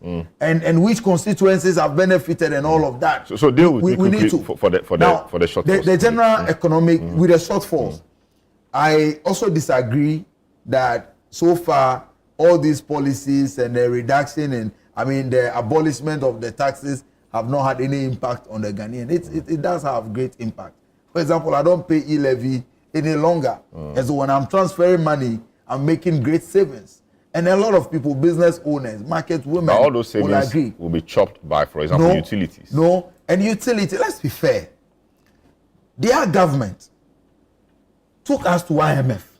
And one of the conditionalities is that for every quarter, you review upwards the utility tariffs. And we all know how this IMF program works.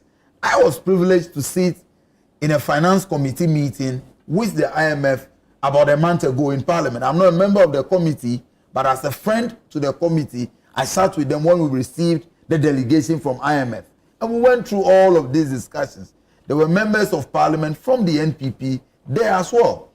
In all these discussions, the IMF is committed to ensuring that every agreement, every guideline, everything we have signed on to, government of Ghana is obligated to act within those guidelines or those agreements.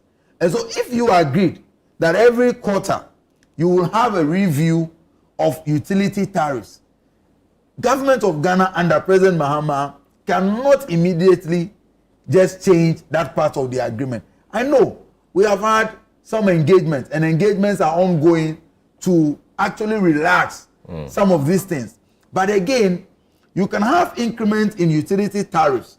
But when you look at the general well-being of the Ghanaian today, it is better. Better because, let's take the Forex exchange rate, for example. Today, those who were doing business in dollars or dollar-denominated business, for example, practical example, those that pay school fees in dollars.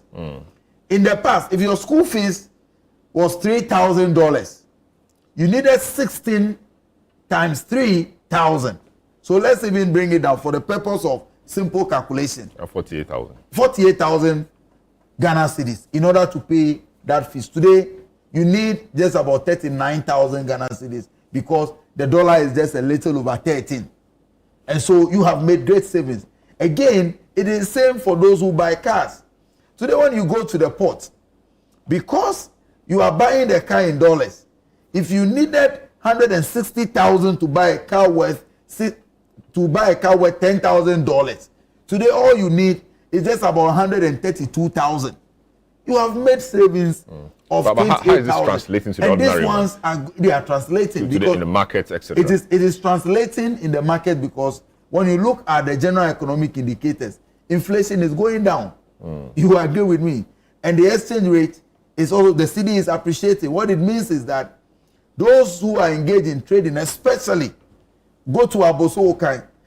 Are we feeling it from Abosokai? Yeah, we are feeling it. We are feeling it because if you are buying ties, for example, for $100, and today you need only 13 CDs, 132 CDs, 1,300 in order to access or to buy that tie. When they come back and they are selling it to you, obviously they are not going to sell it for 2,000 plus, as it used to be the case. So the prices will reduce. So we are feeling it. Again, we have just done 120 plus a few days.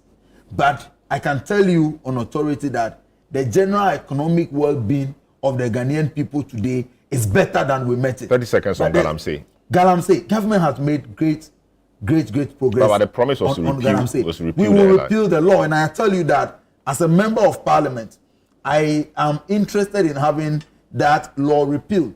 Government has done or has engaged in a number of activities to fight galamsey. For example, we have reclaimed almost all the forests that were overtaken by galamseyers. Today, we have seen much more commitment to the fight against galamsey than ever before. But you said you were going to what's the name? The repealing of the law. The repealing of the law and the imposition of the state of emergency. And I can tell you that there are processes. I mean, cabinet has considered, and there are processes in place to have that law repealed. And so, because, the disappointment really is that, and I think Kojo alluded to that. The disappointment really was that we thought that just when you came, that was going to be done. Nobody contemplated an amendment to the LI. We knew that given how the coalition, which included the NDC at some point, Labour, etc., fought this, Labour even wanted to lay down their tools at some point, it would be one of the first things that your government would do. But for some reason, government wanted to do an amendment of the law, which didn't sit well with a lot of people who fought with government. I mean, in NDC then, to bring us to this point. That is very disappointing. It is sit well, but you see, in all of these things, you need to also understand what is actually the purpose of the legislation. The purpose was to prevent the takeover of forests or permitting people to engage in galamsey or mining activities in forest reserves and mining activities in water bodies.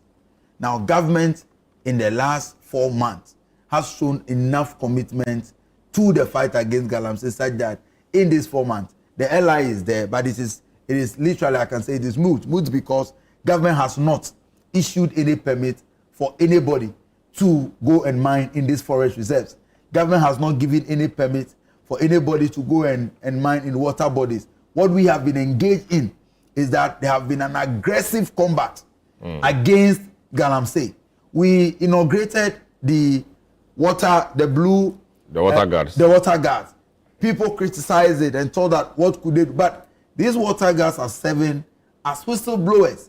And shortly even after they were inaugurated, a number of arrests have been made because they have been able to blow the whistle on some activities that initially escaped the security services. Right. But like you said, I agree with you that the law must be repealed.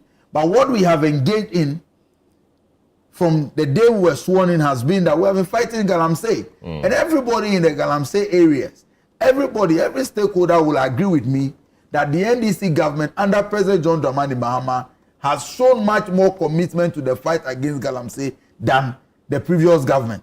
And we are on course. The repealing of the law will come. Again, there's also been this issue about arrest and prosecution of those involved in galamsey. We have been very transparent with the good people of Ghana. Arrests have been made, items that have been seized, excavators and other mining equipment that have been seized. There have been full disclosure about all of these things.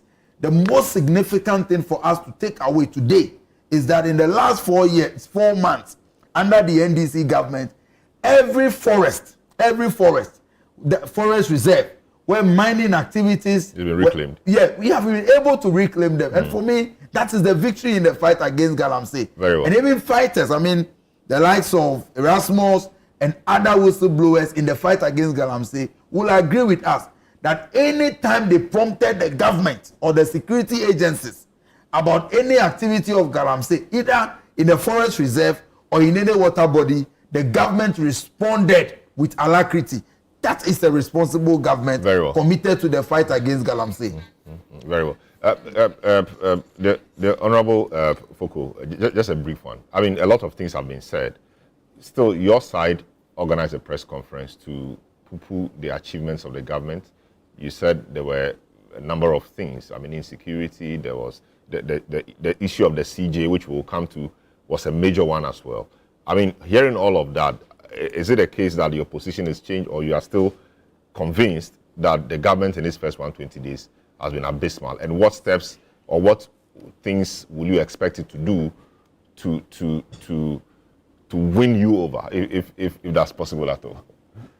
Yeah, thank you, Selom. You know, I'm still, standing on the same point that I made earlier on, that at the end of the day, it's not about telling the people of Ghana that, I'm setting these standards as my, as a yardstick for you to measure me after 120 days or 100 days or whatever. I mean, sometimes we overcopy, and we copy even the errors of other jurisdictions. Look, at the end of the day, it's about how the people feel. Are their lives better? We are in Ghana, the number one commodity, the most important commodity in Ghana now, and from ages, is cocoa. You ask yourself, the ordinary cocoa farmer today, how does he or she feels with pricing not being competitive? Why do we still smuggle? But they're just 5 months old. No, I get it. 4 or 5 months old. So all the problems in the sector were problems inherited from your regime. No. Now, what is the price of cocoa now? It is not competitive. It is not competitive. And we've heard, statements from the people that have been entrusted to manage the affairs of cocoa. They are not ready. Their posture and everything tells you that they are not ready to make the lives of the cocoa farmers better. So the ordinary cocoa farmer is not in a better position under the NDC, and this is clear. Okay, Dumso, as we know it, Dumso is worse now. Dumso is back in Ghana. You can't hide Dumso, especially at night. When the lights go off, everyone knows. You can't hide Dumso. So Dumso is back in Ghana under NDC within the 4 months. You think Ghanaians are happy? You think this makes the lives of Ghanaians better? The problems you left in the energy sector, huge debts. No, but the lights were on. At what cost? That's the question. The lights were on. So the cost is what we've seen now. The ordinary Ghanaian wants to see the lights on. This is what drives the economy. The lights were on. So you can argue and argue and argue. At the end of the day, the lights were on. But the lights are not on now. We have Dumso, and that is a problem. We have freezing of employment in the public sector. The finance minister has come out clearly to say this, that he's freezing employment. How do we get all the teeming youth coming out of institutions to be employed? You are freezing employment, and you think you are making the life of the Ghanaian youth better. You've gone out to terminate the employment of the Ghanaian youth who had been able to secure, jobs. They had gone through all sort of rigorous recruitment processes. You've come in to terminate their employment. And you think this is helping the youth, this is helping, families in Ghana. The answer is no. So you ask yourself, is the life of the ordinary Ghanaian better? How come all of a sudden, within this period, so many of market fires, and what have been done to support these market the market fires? How do you bring in the market fire? I'm not saying. I'm saying how come all of a sudden we've seen major market fires. Look at the Kantamanto one to a scale that probably we've not seen before. Look at the Edum one, and what have we done to support them so far? What have we done? So I'm talking about the lives of the ordinary Ghanaian. Okay, so somebody sends a message. The person says, if the lights were on, why were we told to draw our own timetable? I don't know where he's coming from. All that I'm saying is the lights were on. Am I saying facts or not. The lights were on. The fact is that at some point the lights were misbehaving too. That was how come that discussion came. Compare the two. I mean the two periods. Now the first 4 months the lights are not on, and we know the lights have gone off at some point. I would say the first 4 months the lights have not been on. Oh, I'm not saying entirely blackout, but we know there's doomsday, which is clear. This is unambiguous. There's doomsday. So what I'm saying is we should look at the lives of the ordinary Ghanaian. But even if we take the so-called itemized stuff for the 120 days, as we call it, a social contract. I mean, I did enumerate some of them earlier on, but there are others too that we can look at. Look at this program to give sanitary pass to girls, students, or female students. Think about this. This is a need that comes up every month. It's a need that comes up every month. So if you tell Ghanaians that you are going to distribute 2 million units of sanitary pass, you ask yourself, is this something you are going to do, every month to support them, or is it a 9-day wonder, or what is the plan for it? What's your problem with it? That they can't continue? They've started, they cannot continue? I'm asking, and I'm sure there's that expectation that is going to be continued. So how is it going to be run? Is it that every month or every quarter or whatever? Do you know how that will? So we will run it till the end. No, let me land there. Land, yeah. So what I'm saying is, you can decide to do a tick box exercise, but the sustainability of these programs are key. So every month, are you going to give them, or is it quarterly, or what? How is it going to be run? If it's going to be sustained, then you ask yourself, looking at the quantum that you are going to supply, is it not better thinking of setting up, a production plant to produce this locally? Are you going to? We don't know how they are sourcing. We don't know how they are sourcing it. One. If these were produced locally, I'm sure we would have known. I don't think they are produced locally. So this is. So it says they are produced. They are produced locally. Locally. From which factory? Yeah. So there are about 4 different. The information I have is that all are produced and procured locally. They are produced locally. Yes, there are about 4. In fact, one of the companies, I am told, is for some young ladies who are using banana leaf or something. They are using some local raw materials to produce these sanitary pads. None of the sanitary pads being shared is imported. I would want to get these facts well. For us to know we'll that verify we'll verify that. So just wrap up for me. Yeah. So what I'm saying is, it is very easy to do these tick boxes, to say that we've launched this, we've launched that. So for instance, we've launched the code of conduct promise that was made. But you ask yourself, okay, yes, how are we going to ensure people fall in line? And what are the punishments that we are going to enact if people fell off? We're talking about a threshold of 20,000 Ghana cedis. Selom, 20,000 Ghana cedis is significant, if you ask me. So anything below 20,000 cedis, we think this is quite small for us not to even report. What would you have suggested the threshold should be? 20,000 is significant. What are the remuneration levels of Ghanaians? No, public officers. So you, for example, but you are not a minister, but you are a former you're a former appointee of the government or the president.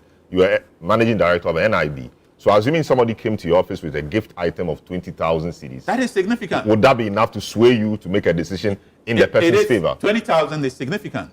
If you go to some of the corporate institutions that really have these high standards, ethical standards, relating to these, we're talking about not more than 5,000 cedis. Because the point is that you have to declare all of that or make it available to the chief of staff.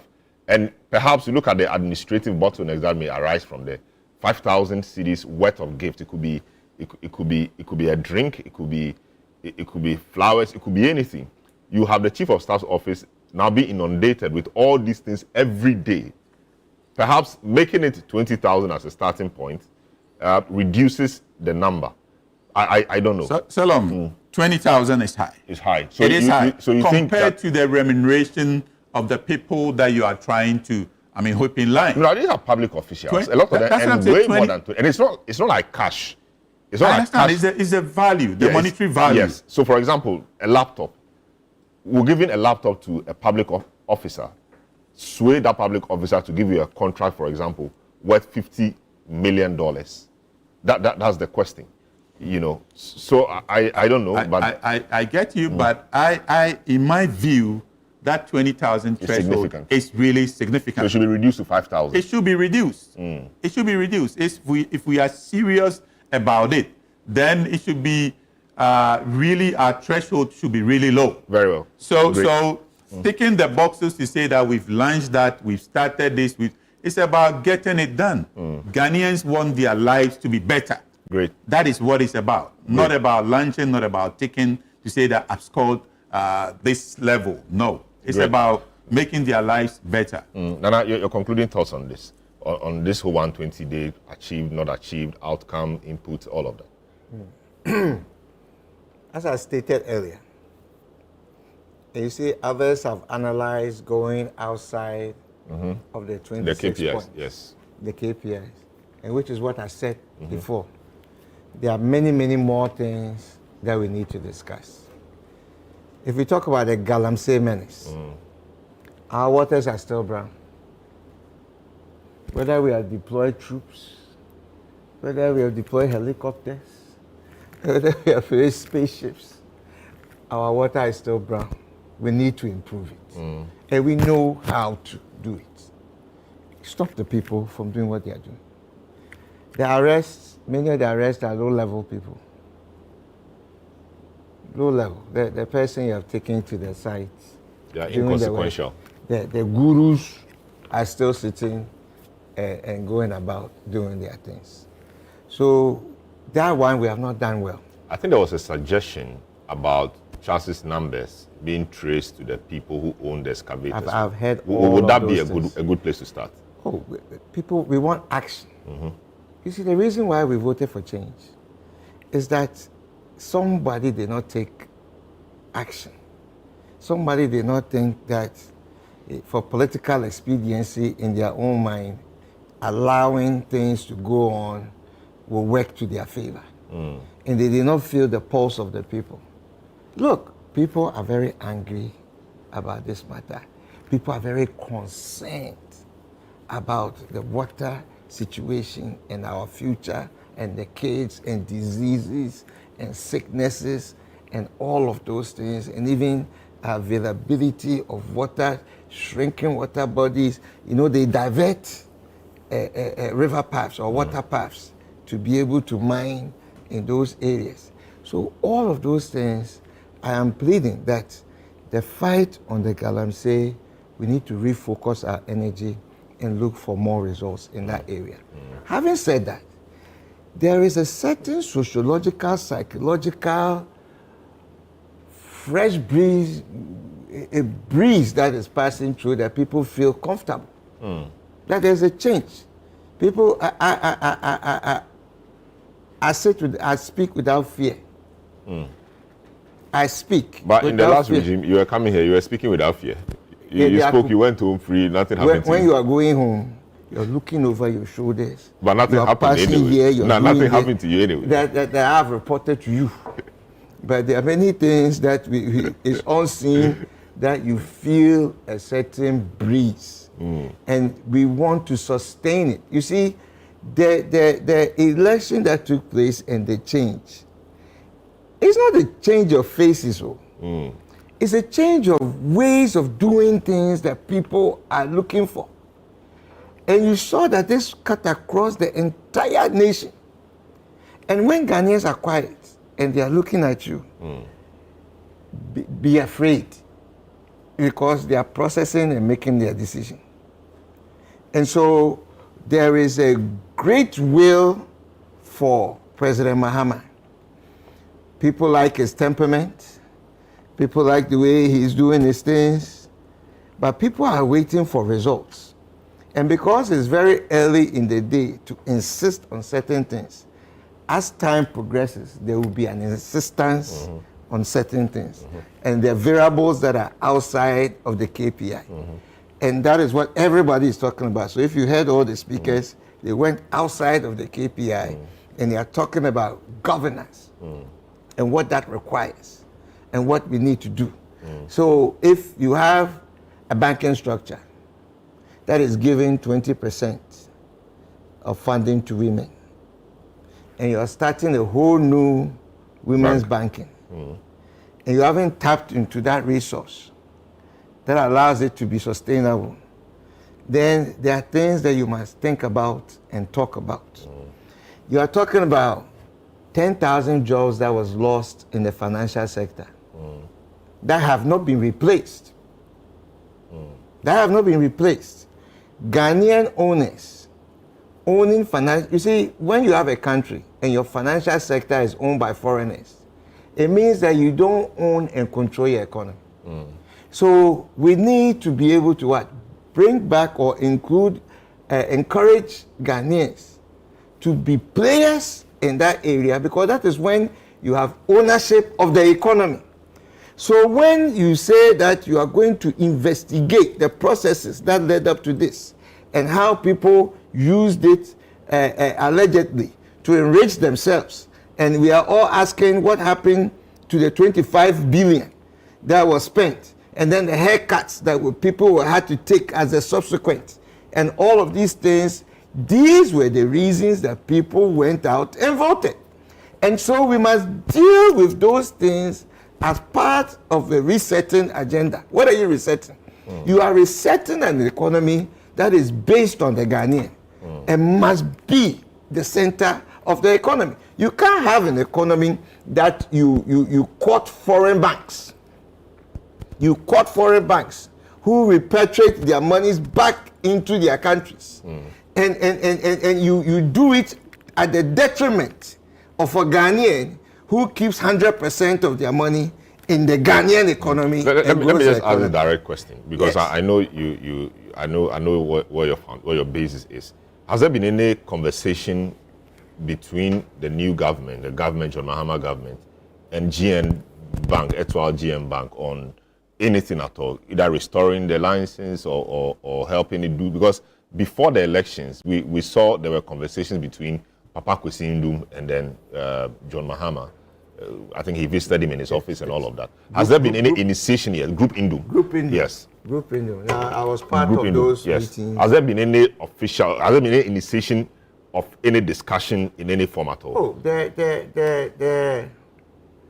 there's a goodwill, and there are discussions.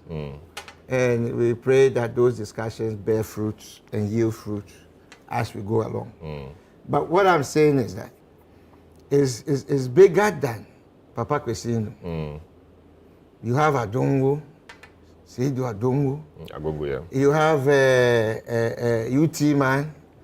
You have the Dr. Kobnadu Four.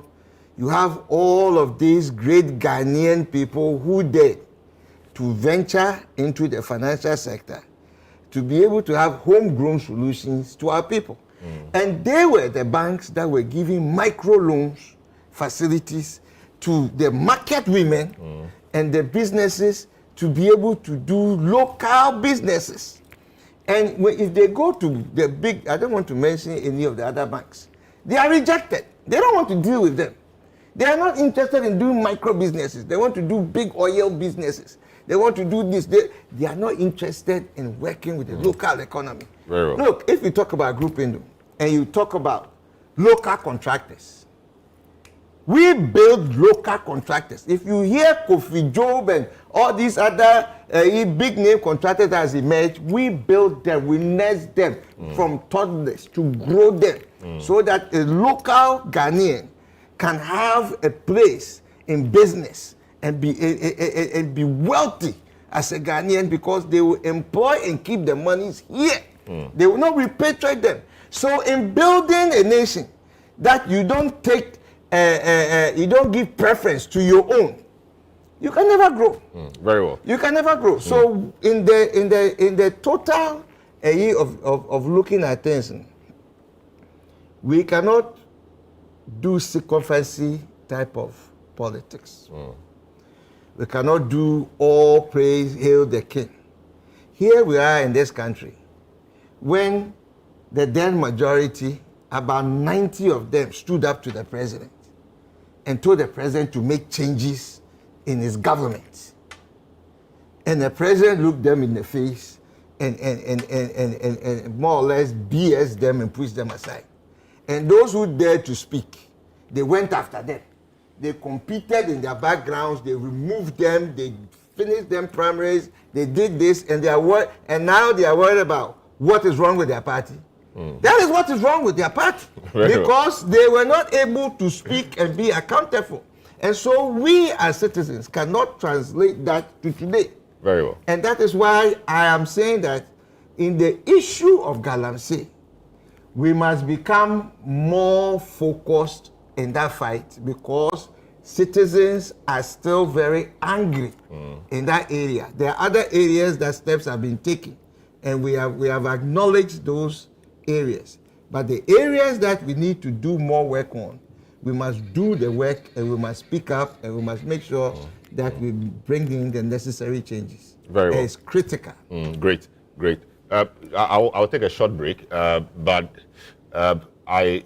Kojo Asante has to leave, and he will want to make a point or two on the issue, the national security matter involving Kojo Kobna Edubuahin and the 49 million CD expose. The fact that these are national or special operations of national security, and those monies were used for specific things, including giving some. The opposition parties that got some of the yes, money. you are an opposition party, the Progressive People's Party. It's one of the questions I was going to ask you. Have been put out, so they should bring a few millions our way. I was going to ask you whether you were beneficiaries of that money. So could you? I mean, yes, interesting revelation. But where do we start from? People think that the way the document, I don't know who leaked it to the media or to the people, it's a danger to national security. And does the expenditure justify, the fact that the monies were used a certain way, perhaps in the thinking of the Attorney General, not consistent with how the monies should have been used? I don't know what you think about this. Thank you. So I'll try to be quick on this, and maybe just a word or two on the CJ matter, so I can at least make a contribution. So on the Mr. Edubuahin matter, so first of all, 49 million, he's been charged with stealing and other offenses. It's a huge sum of money. We know what kinds of jail sentences we give people who steal animals and equipment and things like that. So I don't think we should take it lightly. This is a serious matter. Now, of course, he's innocent until proven guilty. The allegations that have been made against him by the state have to be subjected to strict proof before a court. Evidence would have to be adduced for the case that the Attorney General is seeking to make against him. This is the first time that we are getting a sense of what he is also putting out as defense. But just as the Attorney General has to subject his claims to strict proof, he also has to subject his claims to strict proof. It's not just a matter of just saying that, no, I was carrying out my duties. I didn't spend this money on my behalf. I spent it on behalf of the state. That, he has followed all the rules, that he has authorizations, that he can show a paper trail that monies were received by different individuals and entities that he claimed. So I think for starters, I think already people have come to a conclusion that, oh yes, all what has been said did indeed happen. Well, the good thing is that this will go through a court process where you have to adduce evidence. Now let's deal with the confidentiality matters. Under the Securities and Intelligence Act, there are clear provisions as to how you deal with confidential matters.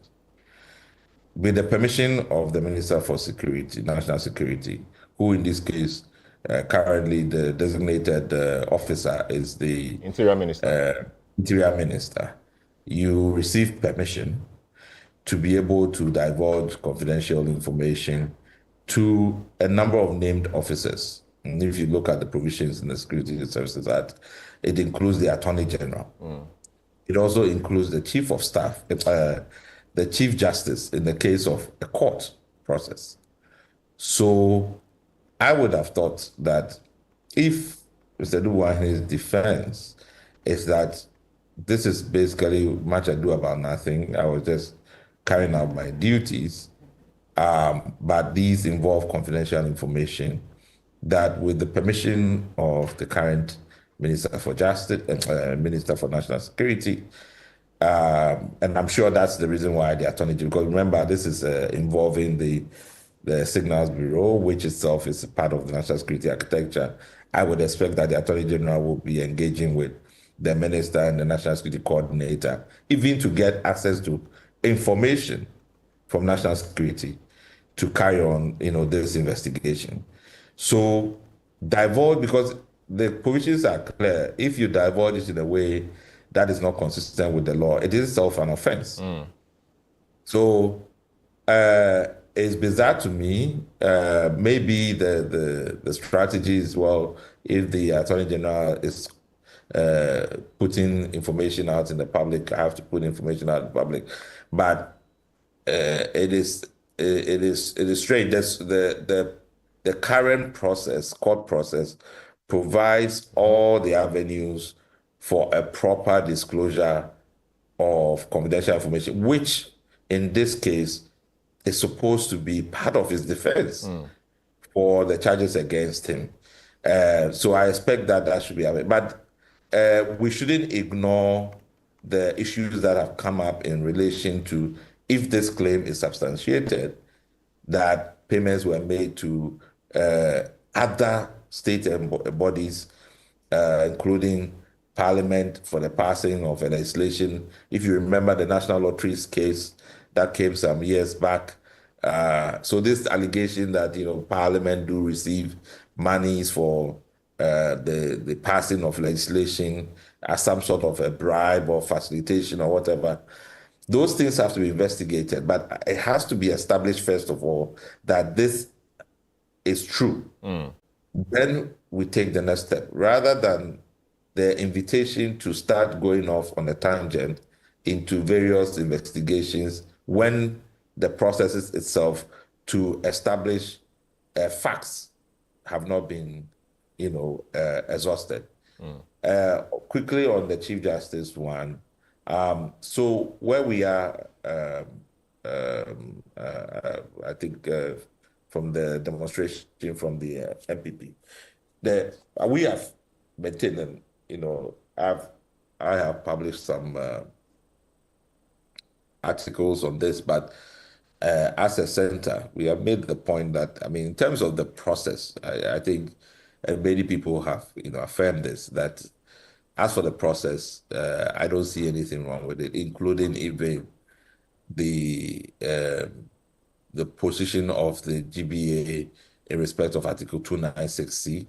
The Supreme Court has made that decision clear in France versus Attorney General. And if we need to look at it, it has to go for a revision, for a review by the Supreme Court, for that provision, to be justiciable again. We think it was wrongly decided, the first time, but this is the position of the law as it is. So in terms of the process, the triggering of the removal process, the president's role, the Council of State role, and all of the processes that have proceeded, there's nothing an issue. We have always maintained that the problem which started all throughout from, you can go back to the petition days of 2013, it's really a governance problem. and there's a governance arrangement around the discretion that the Chief Justice has for paneling, on cases, for not having a cap on the number of justices, and how those functions and powers are being exercised, and the perceptions that it generates among the political class, particularly perceptions of bias around petitions, and the history of this is very clear. Once we started going to court to challenge the validity of elections, the Supreme Court became even more politicized, and we've had real, particularly perceptions of bias at the last election. If you don't find other non-legal ways of addressing this, it becomes a real issue, because it's the administrative of justice, the trust in the judiciary, and not just for citizens, but even for investors and so on and so forth. If you don't manage the process, whatever the outcome is, it will be politicized. Whoever you put there will be considered one party judge or the other party judge, and it's not even good for the judiciary. So I, for example, have asked that the magistrates and judges associations and so on really should also come into the matter, because there has to be a way in which there's a discussion about how do we address the current problems as it is, and move the process where we can all have some consensus about how we ensure that the judiciary is independent. So those are the challenges. These are difficult questions. It's not an easy thing to happen, but you cannot resolve it only by law, and you cannot only resolve it only also by politics. You have to find a way in between to try to safeguard the integrity of the judiciary. Great. Thanks so much, Kojo, as always. Thank you so much. We'll take a short break. When we come back, we'll delve into the two issues that Kojo just discussed. The protest, the minority protest, or the opposition party's protest on the CJ suspension, and also the 49 million CD expose by the former National Signals Bureau boss, who is currently standing trial. This is the big issue, and a number of your messages have been coming through. This one this one says 20,000 CDs cannot buy iPhone 15 in connection to this from Togby, in connection to Honorable Foko's point about the 20,000 threshold and a few others. We will get to some more after this break. Don't go away.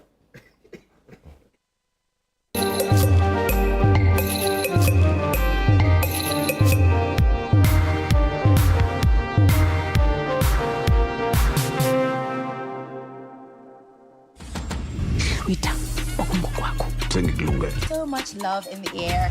What are we looking at? Thank you guys for joining us for this unforgettable night.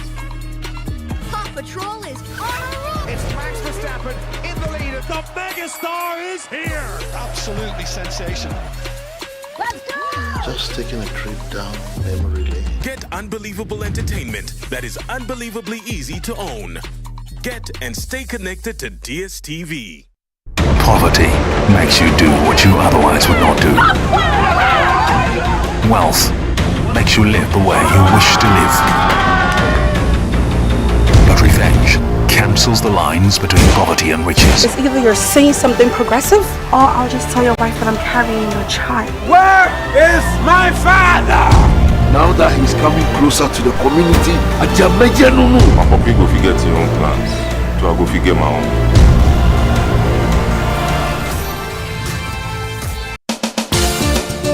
Where politics meets power, where the tough questions are asked, welcome to Face to Face.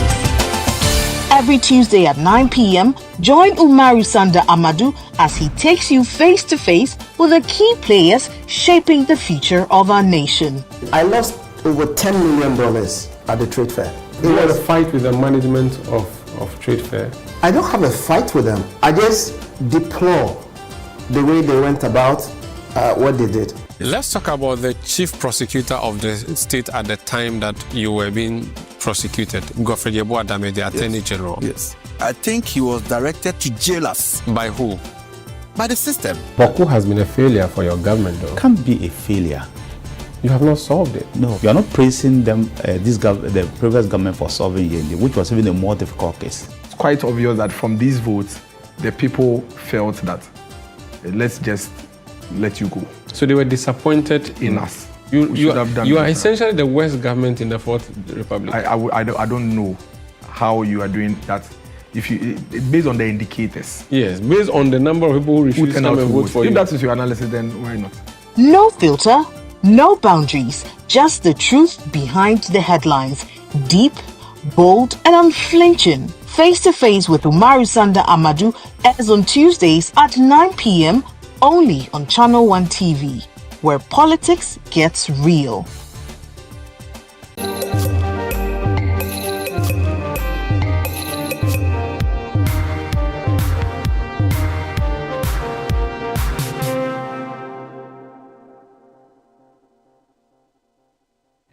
All right, we are back, and this is the big issue on 97.3 City FM and also on Channel 1 TV. We are live also on our socials, YouTube and all. We just gone by is a discussion on the 120 days in office of President John Dramani Mahama.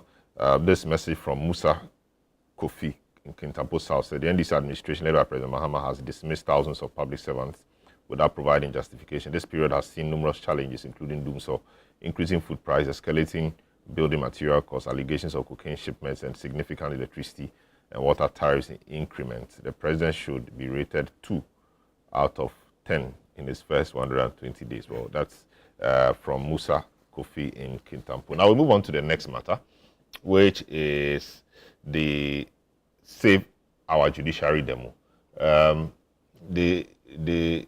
Some opposition parties have come up in recent times for mention. Some opposition parties, of course, the MPP was key, mobilized other opposition parties with it to demonstrate against the suspension of Chief Justice Tokonu. And the process is in line with Article 146 of the Constitution, and the president is following it, but the minority thinks that there's some bit of politics in there and that we should not cross what they call the red line. I started with the Honorable Foku, who is a member of the MPP. I don't know whether he was at a demonstration or not, but his colleagues were there. Quite a number of them presented petitions to the Supreme Court, to Parliament, and then to the presidency. Yes, Honorable Tweniwa Foku, the process as we are seeing play out, and from what Kojo Asante said, clearly the president is just following the rules or the law, 146. You receive a petition, you carry it to the Council of State. Council of State will deliberate upon it in consultation with you. Prima facie case, you form a committee. You may decide to suspend the CJ or not. He has decided to suspend the CJ for various reasons, because he says that staying in office may interfere with the process and that she needs full attention to prepare her defense and all of that. So she's on suspension. Why is the minority or the MPP, together with other opposition parties, unhappy with this process? Yeah, thank you, Salom. So the coalition of political parties coming together to do this demonstration tells you where this issue had gotten to for the coalition to resort to demonstration. I mean, there had been several debates on this subject, and it never got the ears of the actors that have been pushing this. So the coalition found it necessary to safeguard our democracy. And the coalition is made up of the MPP, the Liberal Party of Ghana, which the NDP, and then which other party? Well, that's just all. I mean, so it's a coalition of political parties that, wants to, safeguard our democracy, against this politically motivated intent to remove our CJ. But that was not the only item on the agenda for the demonstration. We also spoke against the mass termination of employment of the youth of this country as we know it. We also raised the issue about comments that now we are also hearing in the public space about the electoral commissioner as well. So these are all some of the issues that we had to demonstrate against. We believe we need to, safeguard our democracy against all these injustices. I see. The matter really, is it a case that a petition has been sent to the president? The president should close his eyes on the petition. Is that what you're asking for? Because once the petition comes, the law is that forward it to the next stage. He has done that. They have kept working in accordance with the steps provided for by the Constitution. So what should we do? What should we do? Should we have closed our eyes on it? Solomon, if you follow, this process with intent to remove the Chief Justice, I can tell you comments from, some actors of the current government prior to even the process starting tells you that straight away there is an agenda, there is an orchestration.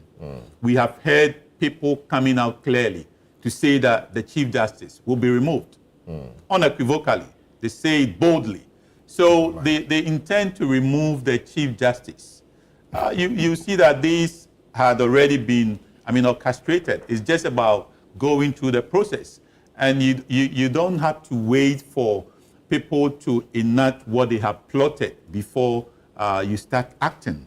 Like I said, we've heard this well before the process actually started.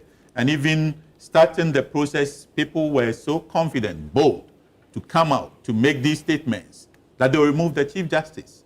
So you see that definitely it's not just a process. It is an intent to remove the Chief Justice by fair or foul means. And whatever counter-arguments that, the coalition have put across all this while have fallen on deaf ears. So we had no option than to, demonstrate. And I believe the people of Ghana listen to us, and they've taken cue from that. And I believe the people that are orchestrating this, they will also take cue from, the demonstration that was held. I see. Adam, since your government is bent on removing the CJ, indeed, top persons in your party in the past have talked about balancing the judiciary or the bench. The fact that the lady Chief Justice will have to go and all of that. So for them, it's like something which was planned, and we are just following the playbook. We're just following it step by step, and that's what is happening. And so they are concerned, really, that if this is not stopped, the next government that comes, maybe MPP or PPP, will also do the same thing, and Ghana will be, Ghana will be the loser for it. Well, Salom, let me first commend the organizers of the demonstration and the police service and the Attorney General's office for working together to ensure that the demonstration was peaceful. Salom, when the NDC lost power in 2016, and we were in opposition from 2017, I was among the leading figures of the NDC when it comes to the organization of demonstration. In fact, the very first demonstration organized against President Akufo-Addo, I was the leader of that group. I was a convener for the Ghana First Patriotic Front that organized that massive demonstration when the government decided to sign some agreement for the establishment of the U.S. military base. You recall those demonstrations. I led it. And so I am very particular about the fact that the Constitution guarantees every citizen the right to assembly, the right to join any group, which includes the right to demonstrate or to join any public protest. And the same Constitution gives us some guidelines in accordance with the Public Order Act, how it should be done. And so I was very upset when we were in opposition, and on many times when we attempted organizing demonstrations, the governments of the day will either secure some injunction or they deliberately put impediments your way. And so I was excited that the Attorney General ensured that that demonstration took place. The police cooperated with the organizers. Everything went on peacefully, apart from the incident in Parliament involving the minority leader and some police officer, but I'm told investigations are ongoing, so I wouldn't want to speak to that. And so I'm happy the protest went on and all that. But when you come to the reason for the protest, Salom, I am still struggling to get any grounds, any reason, legitimate reason for which the demonstration was organized. Because we are working with laws. President Mahama, President Mahama is working within the constitution or the constitutional provisions. The demonstrators have failed to tell us which constitutional provision has been breached, for which reason they decided to march onto the street. They have failed. And when you give them the opportunity, they keep beating around the bush like my colleague is doing on this platform, talking about some people having said they will remove the Chief Justice and all of that. Hey, look, Salom, you see, there's something I have learned in these few months in office, that our party is in power. That when you are given power, you always must remember that it doesn't belong to you, it belongs to the people. Prior to 2016, the kind of things they said, the way they bastardized Charlotte Osei, and when they came true to their words, even how they bastardized state institutions, how they use the judiciary and other state institutions against political actors in this country.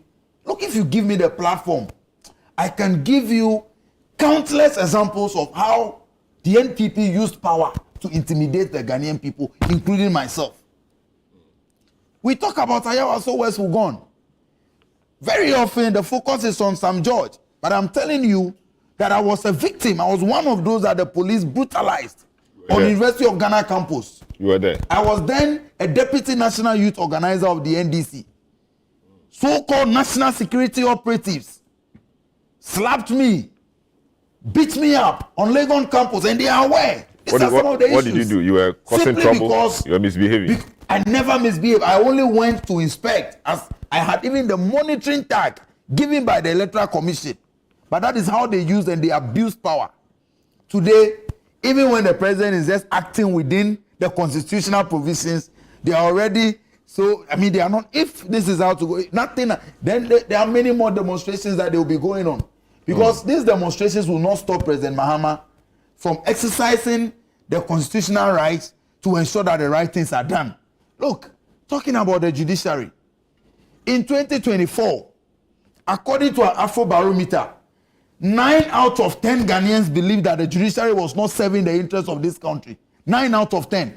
Why? All those 9 out of 10, they were the NDC people. And what are we even talking about? The Constitution provides how a Chief Justice or any Justice of the Supreme Court can be removed. But, and even the President or any public official, Speaker of Parliament, MP, any of us, we are working with the Constitution. Petitions were sent to the President. The President acted in good faith, and as the Constitution directs him, directed the petitions to the Council of State and say, establish, if you establish a prima facie case, then you can proceed. It is for a good reason why the framers of the Constitution, in deciding how the composition of the Council of State is done, made provision for even a former CJ to be a member of the Council of State. It is for a good reason why the framers of the Constitution decided that in the composition of the Council of State, you have a former IGP and people of repute, many reputable individuals. As we speak today, the Council of State is being chaired by no less a person than the venerable former Speaker of Parliament, the Right Honorable Do Ajaho. Do Ajaho is not one of those individuals who will just sit and want to play politics with issues of the Constitution or issues of law. A renowned lawyer himself. The truth is that allow the process to go on. Why are you afraid?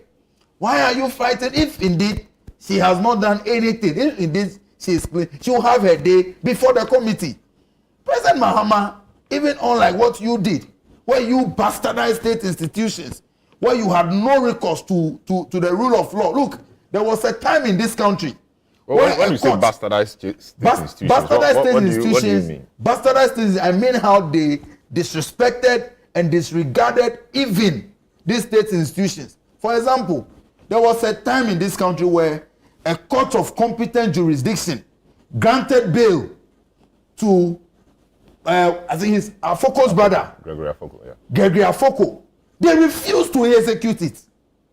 That is how they bastardize institutions and look, if you look at and you have experienced how the NPP from 2017 to 2024 denigrated state institutions and set aside laws to do things their own way, they shouldn't be the people crying about even due process today. But we have no problem. They can go on as many demonstrations as possible. You don't agree that even though the process is legal, it's in the constitution, the execution of it may lend itself to politics. What is politics here? The fact that perhaps, I mean, in the past, in the immediate past, some elements in your party, senior elements, had made comments suggesting that should they win power, they will cleanse the judiciary and the CJ will be the first. Like I told you that, I mean, granted that even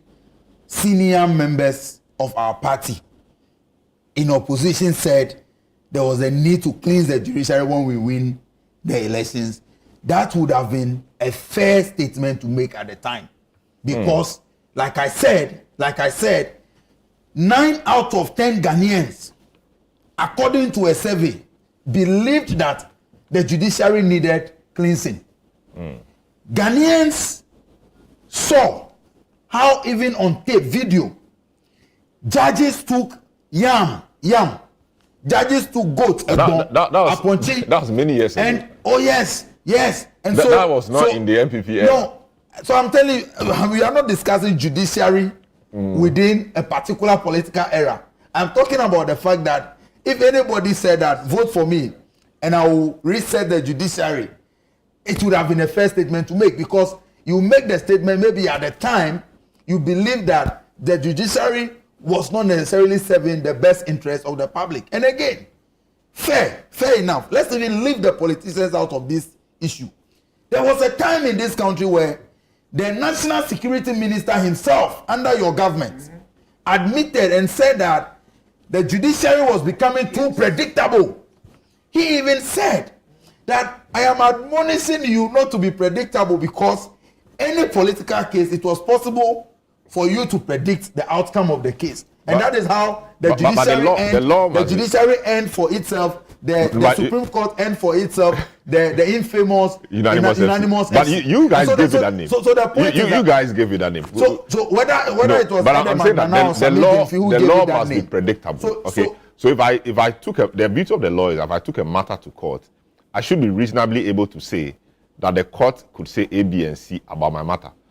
You should be able to evaluate lawyers will be able to evaluate the case. The predictability here, we are talking about the fact that it was almost always predictable that the outcome would favor the government of the day. And I'll give you two clear examples. The cases were not. I'll give you two clear examples.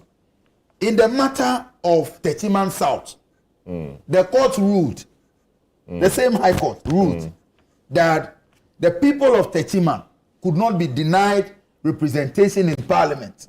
And so, while the matter drags in court, the honorable member of Parliament elect should be sworn in and be allowed to be doing his work, because the court could not deny them representation in Parliament. That was the case. There was a similar case on Sal and the Hohwe case.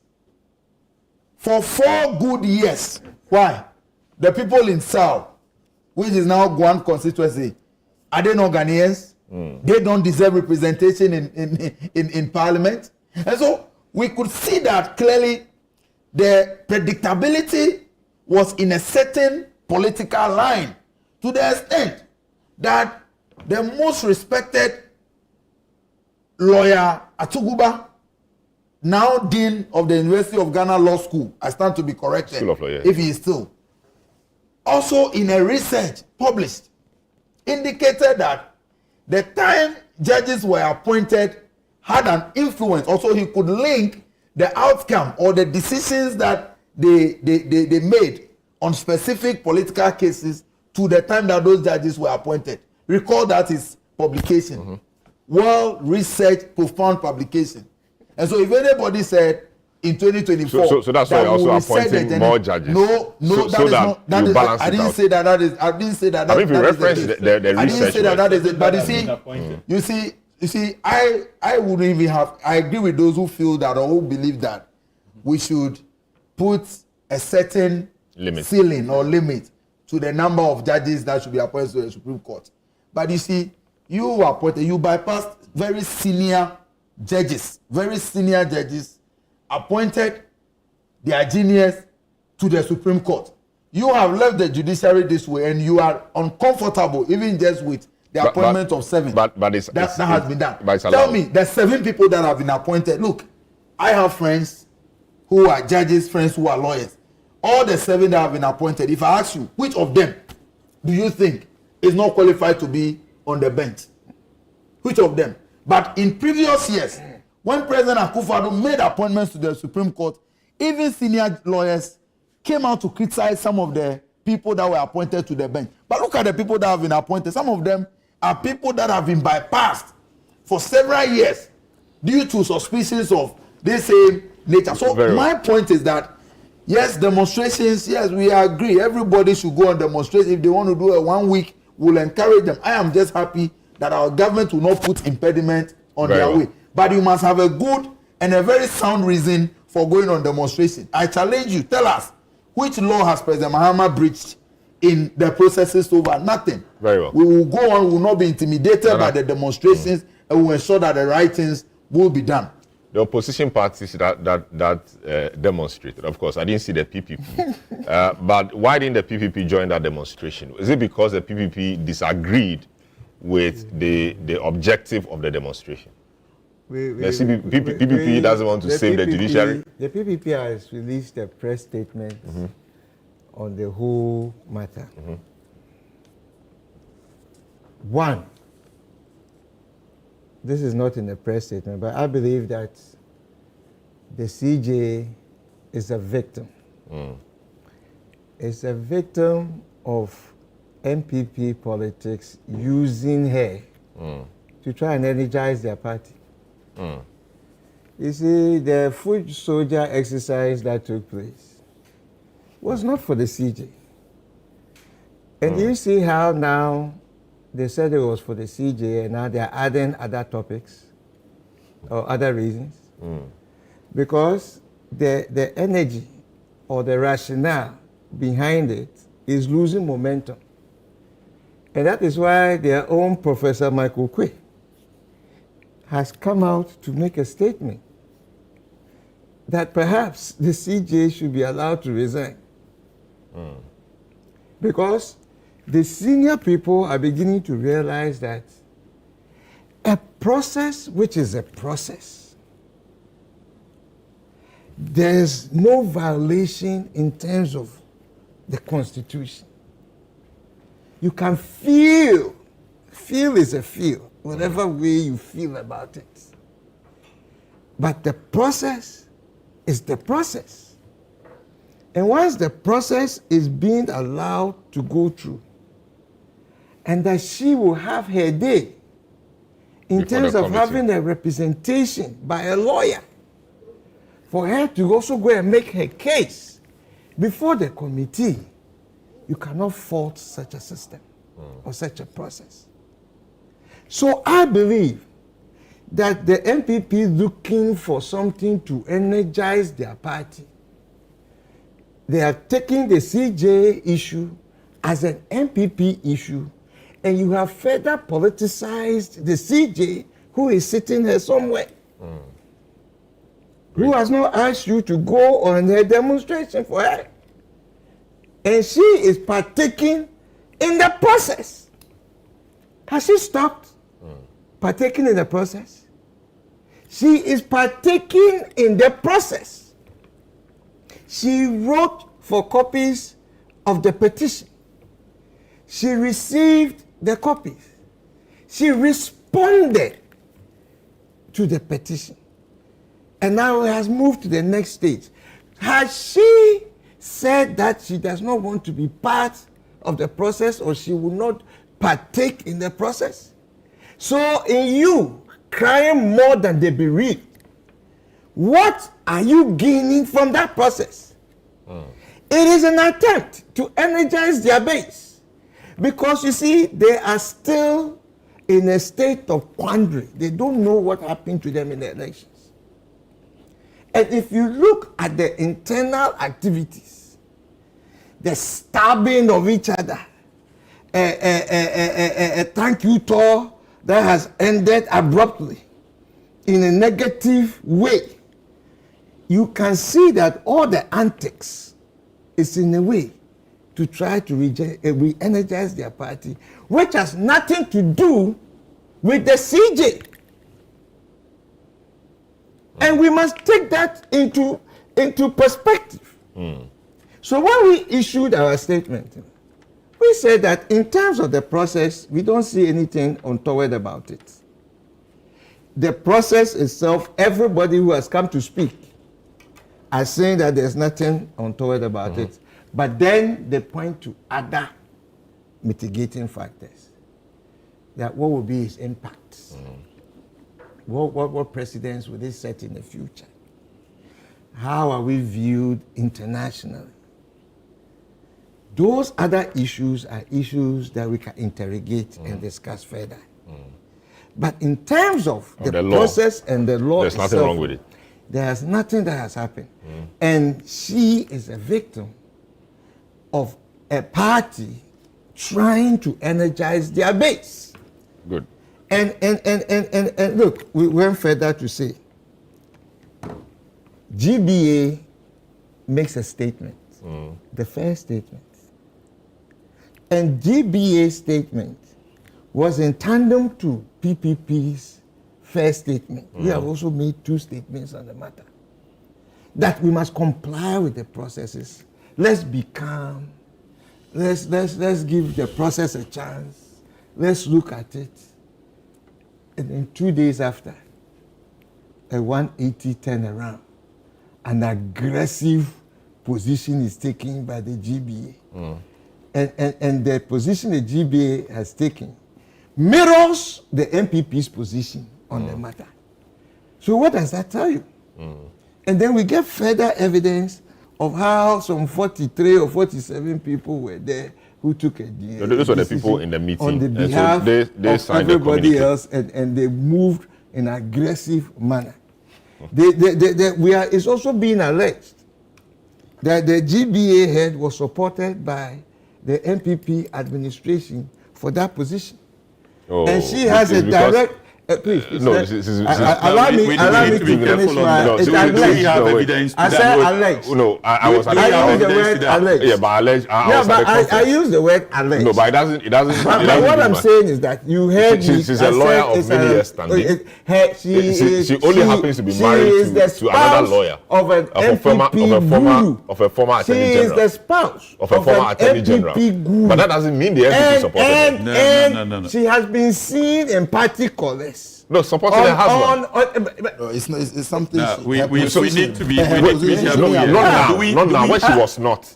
Those people. I saw the pictures too. Let's be careful. These are statements that are made. Yes, and I'm saying that I have written it's not fair on her. I stand by it. It's not fair on her. It's not fair on the office. It was issued by the institution, not an individual. This is not an issue of fairness. Many years ago, this is not an issue of fairness. Yes. This is an issue of trying to put together a statement. And trying to put together an argument.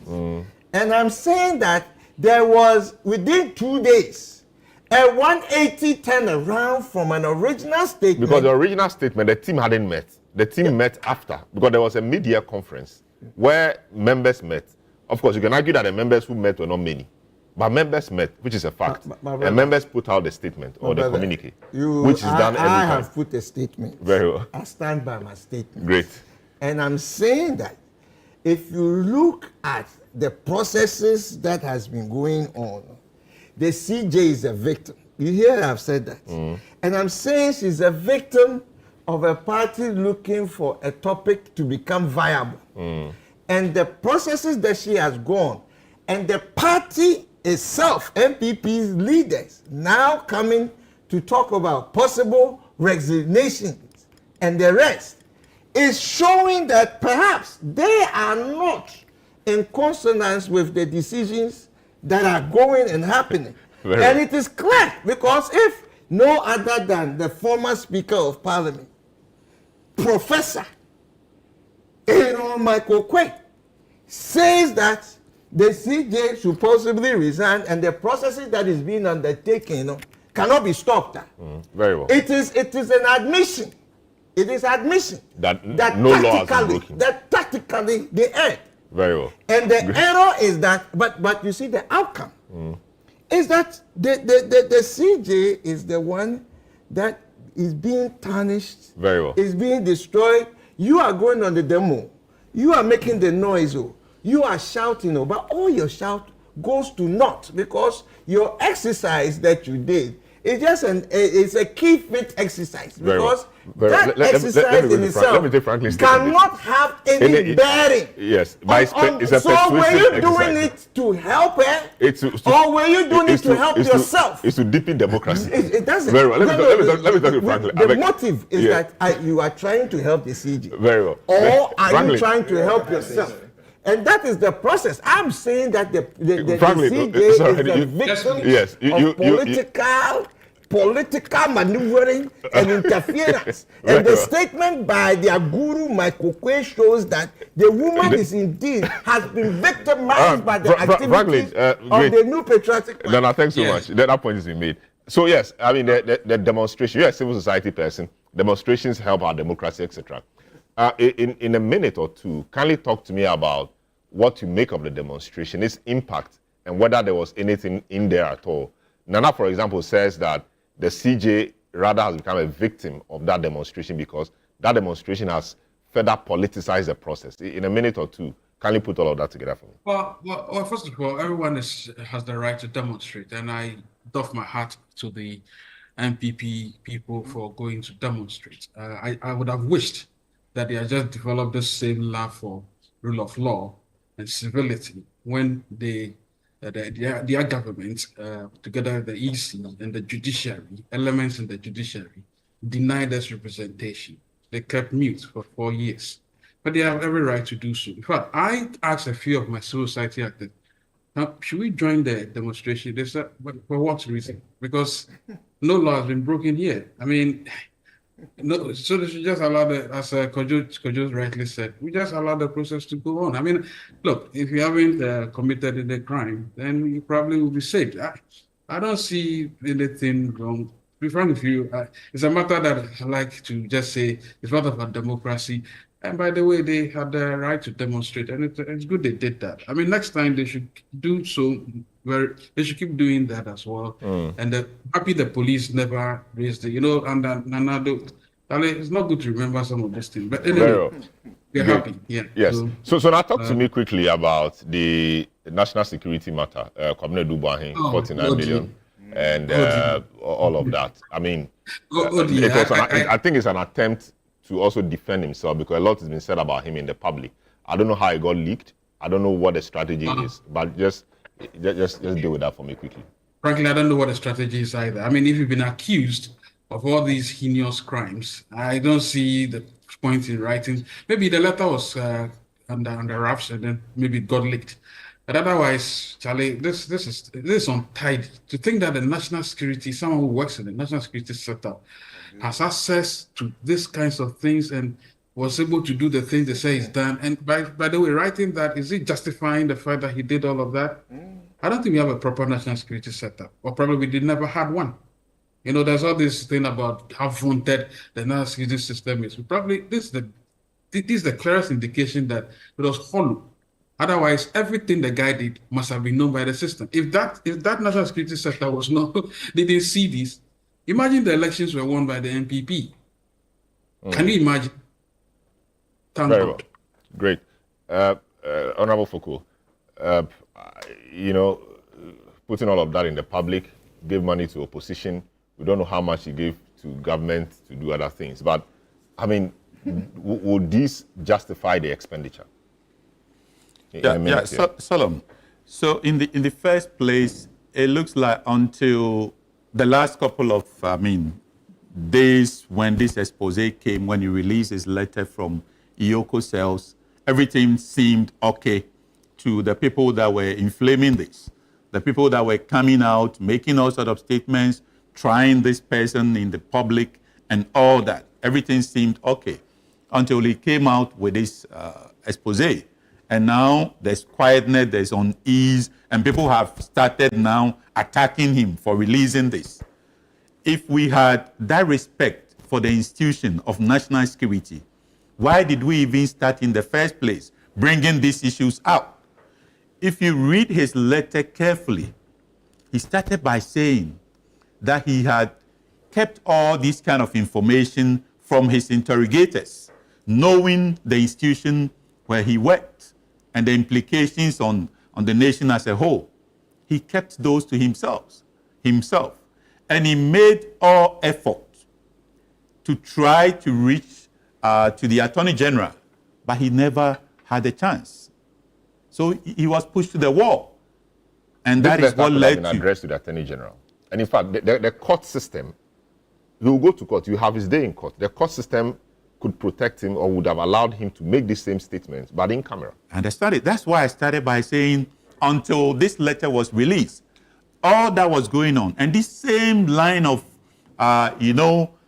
trying people in the public and all that, is the same thing that is being done against the CJ. And no one finds anything wrong with that. Nobody has spoken about the CJ matter. The president, and nobody has spoken about it. I'm talking about the communicators, the actors, and these are senior people that we know. Very well. And in the same way, this guy was pushed to the edge. So when you have to break the law? I'm not saying it has to break the law. It starts from one point, it gets to the other. When it starts, the right is right, wrong is wrong. When it started, people were pushing this guy, saying all sort of things against him. Based on his letter, he kept his cool. He never even gave certain information to his interrogators for being cognizant of the institution that he worked in, the implications on national security. Now he goes out as a last resort to put this out. And now people are uneasy about it. And they started, all these kind of comments against him. Very well. But I'm coming the issue about whether the payments were authorized and all that. Let's ask ourselves whether they were the right things. So I think that will come up in court. Okay. That's fine. Just a minute on this. I mean, the NDC opposition party benefited. The president-elect, special lead. I can't pretend to be the official spokesperson for the party because as I am here, I was a parliamentary candidate in the 2024 elections.